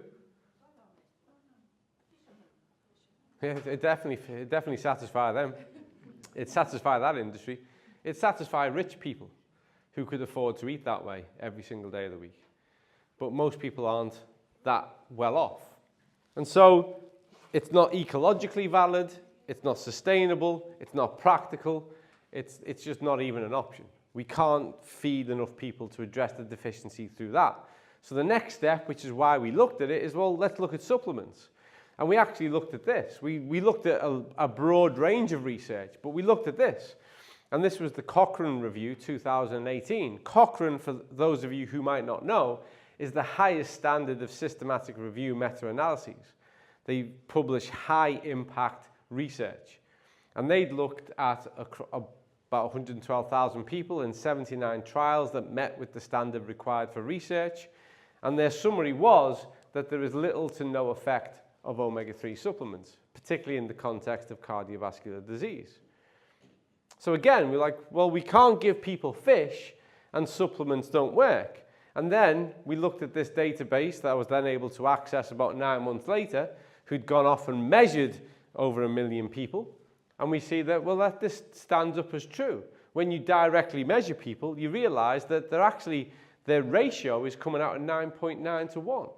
So there's evidence of a change, but the change is meaningless, which is exactly what Cochrane observed, that there is little to no effect. So how do we change it? It's an essential nutrient. So I'm going to pause a moment to explain a little bit further. I've explained 37 trillion cells. I've explained the membrane.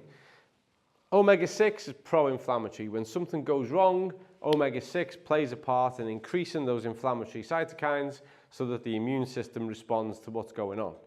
In order for you to close that and manage that resolution, you need to have omega-3, particularly EPA. The marine-based omega-3s come in 2 principal parts. EPA, the anti-inflammatory, and DHA. Have you heard of DHA before? Yeah? What's the fascinating thing about DHA? It is. How much of the brain? So 60% of your brain is fat, and 20 to 25% of that should be DHA. And we can only derive it through our diet.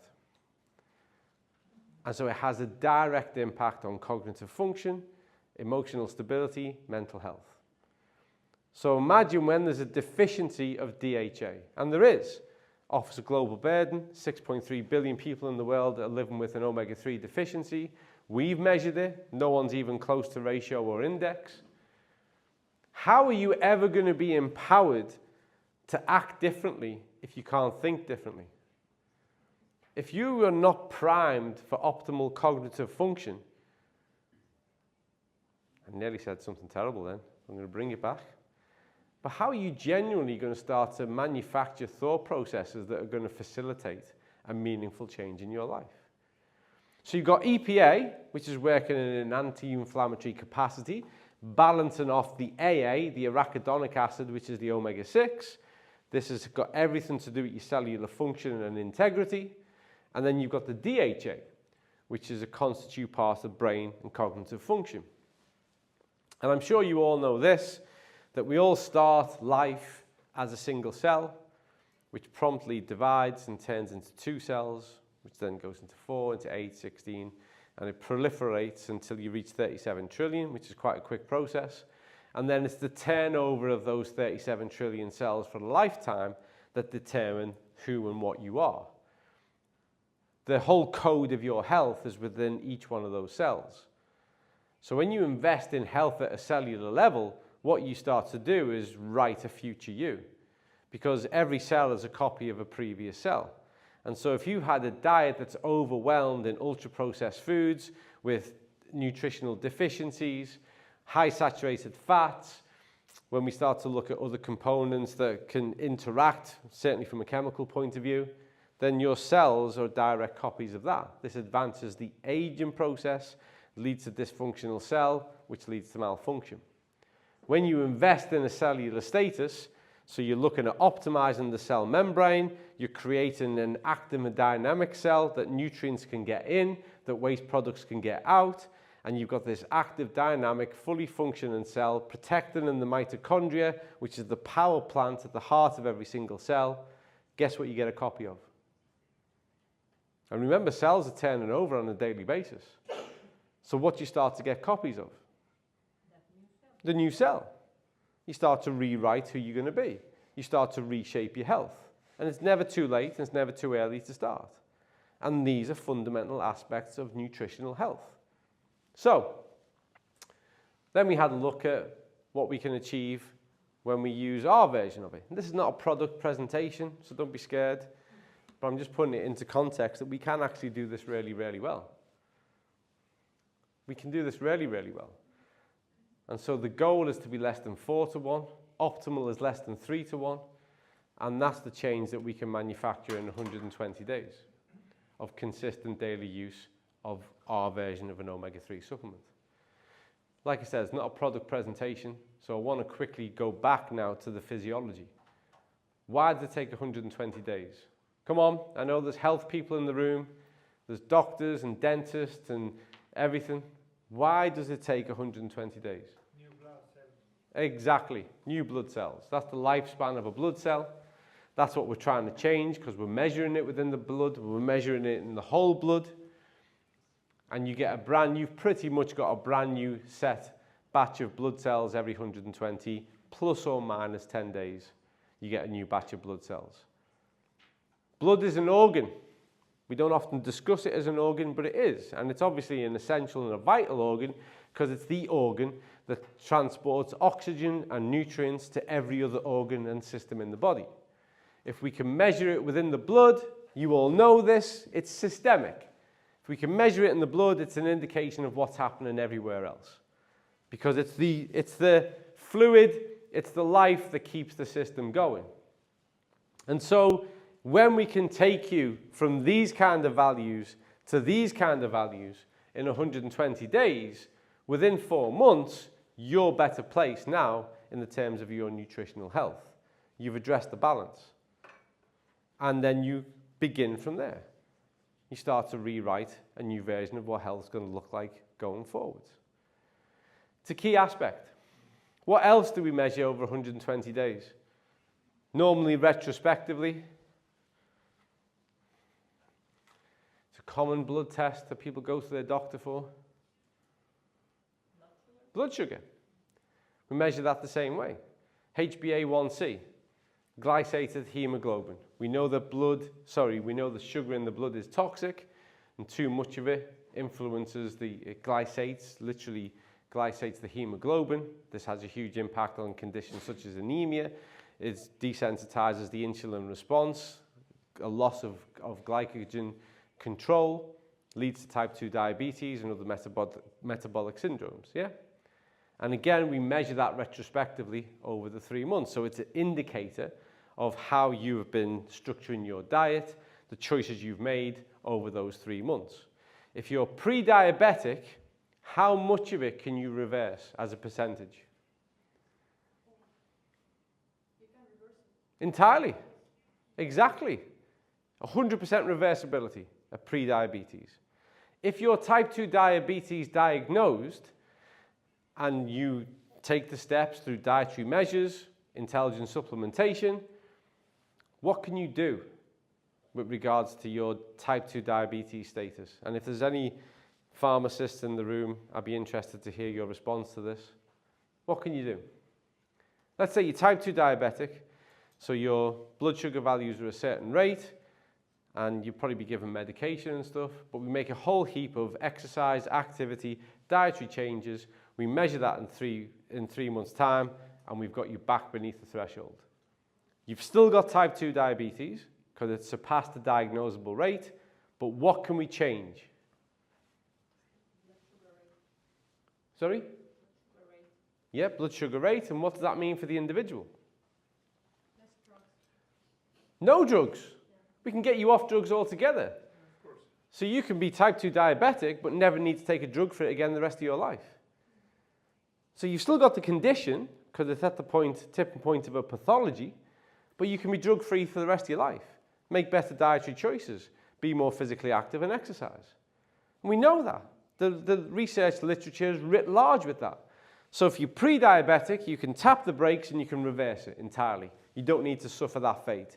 If you're type 2 diabetic, you make better choices, you can bring it back down so you're not reliant on drugs. That's always a win. Who would ever want to spend their life on drugs? So you can get back into that category. Most of people. Exactly. Especially if you're Ozzy Osbourne. But yeah, you want to get back into that category. And so these insights to blood as an organ and things we can measure are powerful because they empower us to do different things.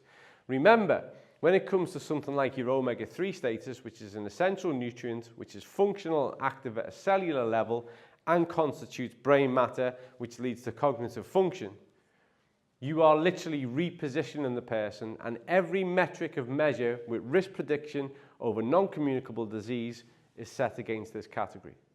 So when you're at this rate, you actually become the minority of the global population for one simple reason: you're in the lowest risk category with one simple strategy. One simple strategy. So it's powerful, it's measurable, and it's meaningful. And we can change it. And we don't need to strip the oceans of every single last remaining fish. This is the last bit on this point, really. But this relates to the index, which I've mentioned to you. Harrison von Schecke first published the omega-3 index in 2004. It's been built upon ever since. It's been extended. It's been extrapolated. Back then, they did it purely within the context of risk prediction for cardiovascular disease. And now it's applied in the instance of all non-communicable diseases. So, if you are less than 4%, so if the total amount of fat in your body, if omega-3 contributes less than 4%, you are in what we call the pro-inflammatory state, which is often referred to as chronic inflammation, low-level inflammation, systemic inflammation, and you are at the highest risk of the development of a non-communicable disease, specifically cardiovascular disease. If you are 4 to 8%, you're in the moderate risk category. Believe it or not, alarmingly, you probably think, wouldn't you, that most people are here and the extremes are here and the health and fitness fanatics are over here. That's what you'd think, wouldn't you? It's not true. The truth is, over here is most of the world. Most of the health and fitness fanatics are in this range, and the isolated smallest part of the global percentage, less than 2, are over here. And that includes the blue zone areas where people are amazing, and the parts of the world where fatty fish consumption is still high, which is limited and decreasing year on year. So actually our fitness fanatics are in here. Our health people are in here. Most of the world, the big bubble, are down here. But regardless of where you are, what we do consistently, actually 97.8% of the time, takes you from all this and above the 8% threshold and puts you in the anti-inflammatory position. Who do you think take the news the hardest? So when someone knows their diet's not great, they're struggling with various things, and you do a fatty acid profile test, and you say to them, yeah, you're less than 4%, how do you think they take the news? They probably know. Yeah, they go, yeah, not surprised. Yeah, can I improve it? What can I do? These people, they argue, they go in denial. No chance. I ran a marathon last week and I only eat coconuts. How can this possibly happen to me? I do everything right. Yeah, but it's really hard to get this bit right. It's really, really hard. And there's so much noise and debate around how much of the fish you need to eat that most people don't get that right either. I was at a scientific conference, an academic scientific conference last year, with two really well-established people in nutrition, but not in omegas. Most of their work was actually in proteomics and looking at proteins. But they decided to comment on this. And they went, you can get enough omega-3 if you have fish once or twice a week. And I was like, you're talking through your backside. You haven't got a clue what you're on about. No one can. Look at the global statistics. People can't achieve it. You'd have to eat it every day, probably once or twice. Nonsense. And then I actually had an instance of an athlete. He's an Olympic athlete, winter sport, and phenomenal, like a machine. And I knew his diet, and he was eating really good quality fatty fish every day. And we did a test. So we did a fatty acid profile test, and we sent it off to the lab, and it came back, and I think he was around about 3.7 to 1 through his diet. And we were like, brilliant, superb, keep it up. And he went, God, no, I am sick of eating fish. If you've got something I can take instead of doing this every single day, I want the stuff that I can take. And interestingly, even with him, he converted the cross. We thought, yeah, okay, so he's achieving it and maintaining it a different way, but he's not really likely to see any benefit at that stage. But he did. 2 weeks in, he said, I'm sleeping better. He said, I've never had the quality of sleep that I'm getting. Way less muscle soreness. And he actually went from, it was just less than 4 to 1 to just less than 3 to 1. I think he was around about 2.2 to 1. And he said that the difference was profound. And that's even within such a tight range and technically in the right range to begin with. So it can and does make a difference. But this is the reality. It's not just us. Go and have a look. Have a look at the Harris Index and how this is pitched against health. It's used by health organizations all over the world. For the health and medical practitioners in the room, you're probably well familiar with this already. It's well established and it's meaningful. And the only way we can change it is through dietary modification. We either eat that amount of fish or we supplement. And as you're probably aware, if you know anything about omega-3, there's only 2 indigenous species in the world that can eat algae and digest the nutrients from it direct, regional part of China and an isolated part of Japan. The rest of us can't. So we can derive and create a supplement off algae. It takes a little bit of work, but we can. And actually the ratios have to be inverted to bring out the same change in our blood, but we can do it. And I think, in fact I know, the future of omega-3 supplementation is the algae. We just need the industry to change and to catch up, economies of scale and capacity, and then we'll no longer have to touch the fish at all. And actually, the aquaculture around algae is really clean and sensitive and considerate, and we can create a sustainable model. But I promise you now that the key to addressing the omega-3 problem that we have, and it is a problem and it's profound, is through supplementation and not a change in diet. Most people just can't, the vast majority can't manufacture it that way. So, where are we up to? Whew, apparently I've got about 15 minutes to plow through all this. Wish me luck. So there's a lot of noise in the nutrition space and a lot of people saying a lot of things, and most of it can be a bit misleading. So you'll get those gurus who say good nutrition will block all illness. It's just not true. It's not true. You can be really good, you can eat well, you can exercise and be active, you can optimize your nutritional health, but certain factors are outside of our control. But you will never see a circumstance, you will never see a health circumstance where improving your nutritional health status won't help and won't improve things. I often get into trouble with this when I talk about exercise and movement. and I'm well aware of autoimmune conditions. I've worked with them, fibromyalgia, ME. I've worked with those conditions. I understand them. I'm sympathetic to them. But there is never a circumstance on the planet where a bit of movement, structured movement, doesn't help with quality of life and wellness. When it comes to your overall health status, there is not a circumstance, there is nothing you are dealing with where actually improving your dietary health will improve the situation. Fact. So it's something for us to work on. Back in the day, people were saying that taking vitamin D would stop you getting COVID. Just not true. Yes, there was a huge correlation with the people who had the worst, most severe symptoms and a vitamin D deficiency. I've kind of explained as to why that was earlier on. So yeah, it reduces risk, but it doesn't stop you from getting it. Taking vitamin C will stop you getting cancer. Wow, the next person who says to me they've been recommended to go for intravenous vitamin C because it stops you getting cancer is likely to get slapped across the face. It's just not true. It's just not true. Vitamin C is an essential aspect of your immunology, but it won't stop you. These are things that we can minimize the risk for, of course we can, but there is no magic pill. And taking omega-3 does not boost your immunity. Your immune system is fantastic. Omega-3 will help to enable your immune system. So here are all the facts. Good nutrition helps to prevent non-communicable diseases. It's not as sexy, I understand that. It doesn't sound as good from a marketing point of view, but it's the truth. Taking vitamin D will support the normal function of your immune system. Again, not likely anyone's going to write that on top of a box to sell you something, but it's true.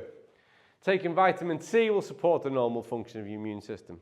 Again, omega-6-3 balance optimizes cellular health and plays a part in the normal function of the immune system. Again, non-exciting, but essential and true.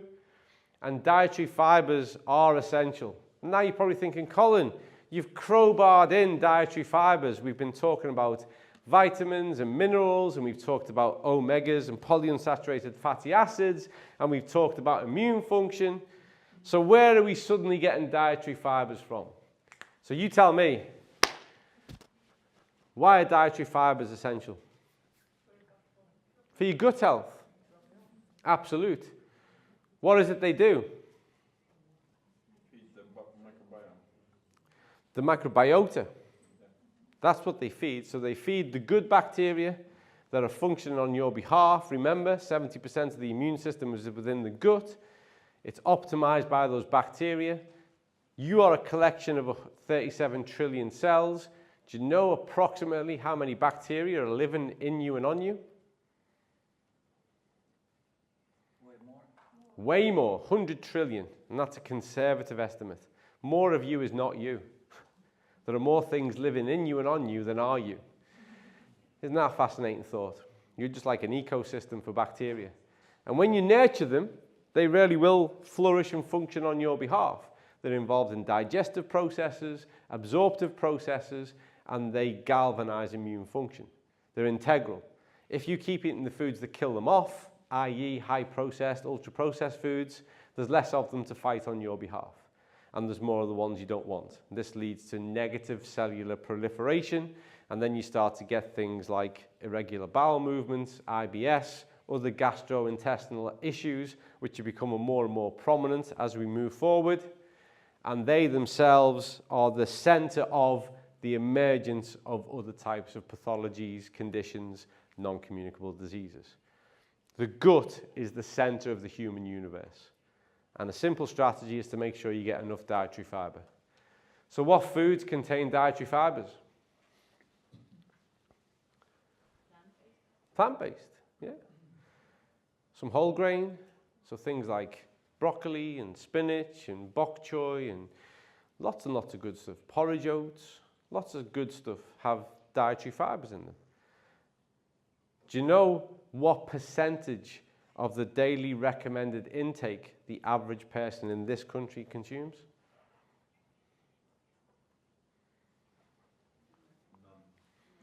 Just less than 50%. That's where you are.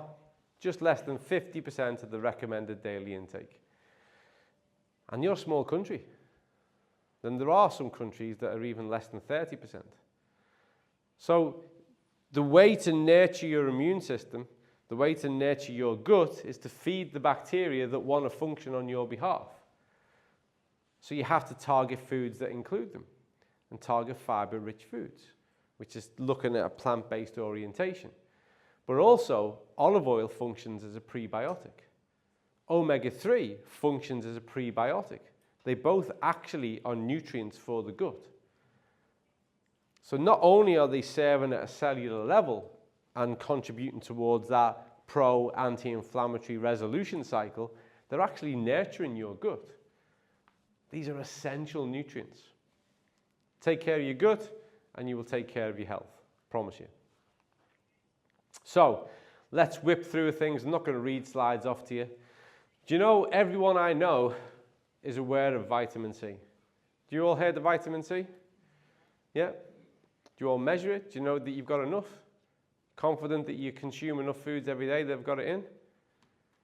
The reason why I ask is year on year, when they look at nutritional deficiencies, the one nutrient everyone knows about, vitamin C, consistently appears in the top 5 as a common deficiency. Everyone knows about it. Where can you get vitamin C from? Orange, yeah. Any other examples? Yeah, kiwi, orange, carrots, spinach, berries, yeah, blueberries, raspberries, blackberries. So we all know where to get it. And when you ask people, they go, yeah, I know where to get vitamin C. From garden. From nature, yeah. And yet it's a common deficiency. And it's integral. It really is a powerful antioxidant. And it's an integral aspect of your immune function, which we covered earlier on. It helps to encourage the production of white blood cells, lymphocytes and phagocytes, protects your body against infection. It helps them to mop up free radicals, so it's detoxifying the system. And also it's a huge aspect with regards to skincare. People are obsessed with skincare. People spend a fortune on lotions and potions and all kinds of stuff. And vitamin C is one of the most proven aspects of improving skin integrity and skincare. And yet it's a really common deficiency. And we get it through the diet. Vitamin D, the sunshine vitamin, that's actually a hormone. It's integral to all immune function, plays a pivotal role in biochemical transfer and information. It's both anti-inflammatory, contributes towards immunological properties. It supports the function of immune cells, T cells and macrophages, protecting against things like viruses and pathogens. Do you all get the common cold in Estonia? Do people get colds and coughs? Yeah? Every year? No? Do most people get it every year? Yeah? That's not natural. No, good. Because it's not normal to get a cold every year. The species wouldn't have made it this long if we did. We'd have died out long ago. But in the modern world, people get a cough and a cold sometimes once a year. I even know people who say they get it 2 or 3 times a year. I've met several people who say, every time the season changes, I get a cold. Really? Wow. That's not normal. It's just common. And actually, vitamin D and a lack of it is central to some of these factors. And low levels of it are associated with susceptibility to different types of diseases. Then we get back to omega-3. Omega-3, I promise you now, is a nutrient that once you establish the ratio, once you establish and address the deficiency, you will feel entirely different. You will see changes in your skin, you'll see changes in your respiration, you will see changes in your sleep quality and pattern, you will see changes in your gut regulation. Literally, it's that integral to the functionality of every single one of your cells, the functionality of the gut, that once you address this, you will never look back. That's it. Are there other ways of doing it? Yes, there are. The other way of achieving a similar outcome is through a high phytonutrient diet. So that's a diet whereby you're going to have a more enriched approach to polyphenols. My best advice is to do both. That's the way to do it, is to address both. And also, when you look at how the body is primed efficiently, its response to omega-3 from a dietary point of view is way more efficient than it is a polyphenol. So when people say, yeah, but you could do it this way, and you go, yeah, you could. There's 2 ways for me to get to the airport tomorrow. I can hop in a taxi or I can walk. Both ways will get me there, but one's way more efficient, especially when you're carrying 2 suitcases. So think of it in those terms. We've covered a lot, so I'm not going to repeat it, and I'm looking at time, and we're going to give some time for some questions at the end. But we've covered a lot. But that's really a summary of the things that we've discussed today. So it plays an integral role in signaling molecules. So it not only supports the functionality of the immune system, but it's integral to the communication of it. It's a key aspect of what we do. And from now on, I want you to think of yourself as one cell. Just one cell. That's where you started life. And imagine the nutrients that need to go in, the waste products that have to go out, and at the heart of that cell is the power plant, the mitochondria, from which energy is derived. Protect the powerhouse so that you always have a sufficient and abundant amount of energy. Think of that, because that's all you are, times 37 trillion. That's it. I've explained the ratio, but again, as a summary, remember, biology is all about balance, the dynamic art of equilibrium. Too much of anything is never a good thing. And we're trying to balance out the anti-inflammatory with the pro-inflammatory. Too much of one is all go and no stop. Remember, if you're driving your car, you can't hit the brakes and the accelerator at the same time. And if you've been hitting the accelerator, at some point you will need to hit the brakes. You can't function by only having one part of the equation. You have to have it in balance. The optimal ratio of the AA versus the EPA is less than 3:1. If you're less than 4:1, you're in a good place. So you've got to really think about this. And tonight, when you go home, consider your diet, look at what you think is most common, think about how you eat most of the time, and then consider what it is you might need to change. Cellular mitochondrial dysfunction is directly associated with diabetes, heart disease, Alzheimer's, Parkinson's, and even normal aging. We live in the age where people will pay a fortune for anti-aging remedies. It's huge multi-billion business. And do you know why? Aging is inevitable. We all age if we're lucky enough. How we age is upon us, the choices we make. I don't believe in anti-aging. I think the problem is people around us are aging too quickly. They have advanced aging, and you want people to age at the normal rate, at the biological rate. And so when you get your dietary nutrition right, you reset the clock, so you age at an appropriate rate. And that's a privilege for those of us who get to do it. I'm going to finish with a few comments in general, really, as we approach the time to hand over and let you ask some questions. Too much of the narrative and the conversation around food has focused on quantity. So people's attention has been averted to measuring things, substantiating things, particularly in the context of calories. But you're far more than a system that just burns energy. Your interaction with food is multifaceted, it's complex. Those nutrients drive far more than just energy provision. Your basal metabolic rate, how much energy you cost per day, is pretty much set. And we know this. There are extensive anthropological studies that have looked at the Hamza tribes that have assessed this, hunter-gatherer versus a person living in the city. And the fact is there's only the tiniest variation around our metabolic, our calorific output. Even if you're someone who exercises regularly, we know about metabolic compensation. So the more energy you spend on exercise, the more efficient you are at rest. So you cost less at rest and you have more to spend on exercise. The body balances out. So we need to move the conversation from food and nutrition away from energy, and we need to put it on nutrients. It's all about the quality. I promise you now, if you focus on the quality of your diet and the nutrients that you need to consume, you'll never have to count a calorie again the rest of your life. Some of the fittest, healthiest people I know have no idea how many calories they eat each day. What they know is the quality of the food, the nutrients they derive, and they don't live in perpetual hunger. They're not craving the next thing they need to eat. That's the important part. And we also have to consider the world. I've said this at least twice. 100 years ago, there was 2 billion. Now there's 8 billion people. We have to get more ethical in our considerations of how we do food on a global scale and how we can optimize and address health on a global scale.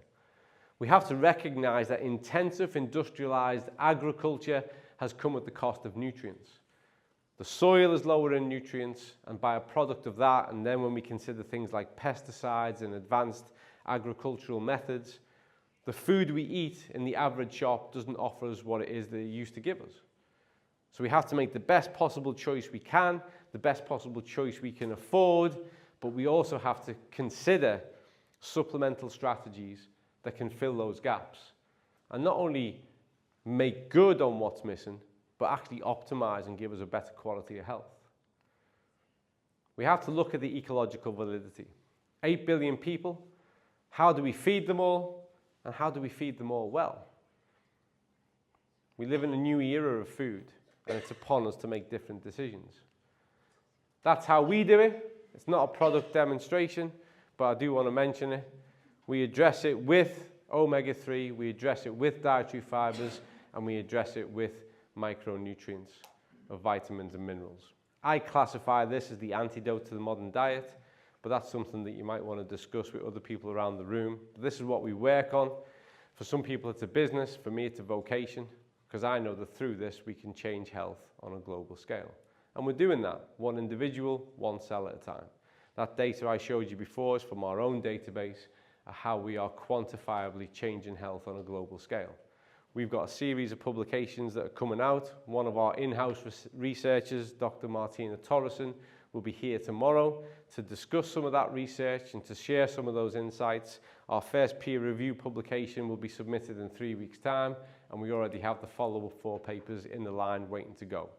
We are collaborating and network building and research collaborating with some of the biggest institutes on the planet, because it's upon us from an ethical, responsible point of view to put our information, to put our data in the place where it needs to be accessed and literally measurably facilitate better health all across the world. And I'll finish here, because thinking, how we think leads to the actions that we take. And that's the hardest part for most people. They end up what we call pre-contemplative.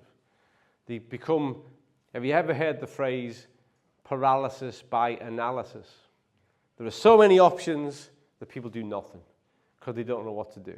Or more often than not, they have a preconceived notion and they can't change the way they think. They can't get out of their own way. And so if you always do what you've always done, then you'll always get what you've always had. The definition of insanity is to repeat the same process and expect a different outcome. More often than not, you have to be the facilitator of change. One of the reasons I like best about omega-3 is that the change it brings to the DHA, the cognitive function, better places you to think differently, to think more constructively, critically, and then therefore creatively, and do something different. Remember, our beliefs lead to our intention, which is reflected by our behavior, which comes right back round to our control, which establishes new norms and develops a new attitude. And so I hope that in the past few hours that I've been talking about all this, I'll give you some insights on the reality of where things are from a health point of view, contextualize what role nutrition plays and the specifics of some of that, maybe prompted you to think of food and supplementation in a different way and what the priorities might be. But if nothing else, I just hope it stimulates questions that you will seek answers to outside of this, that you can verify objectively from other markers of reliability. And I promise you this, everything you see, if you pursue this through the scientific research and medical route, will emphasize what I've told you. And then I hope all of that brings about those changes up here that will bring about the changes that we need to see out there in the world.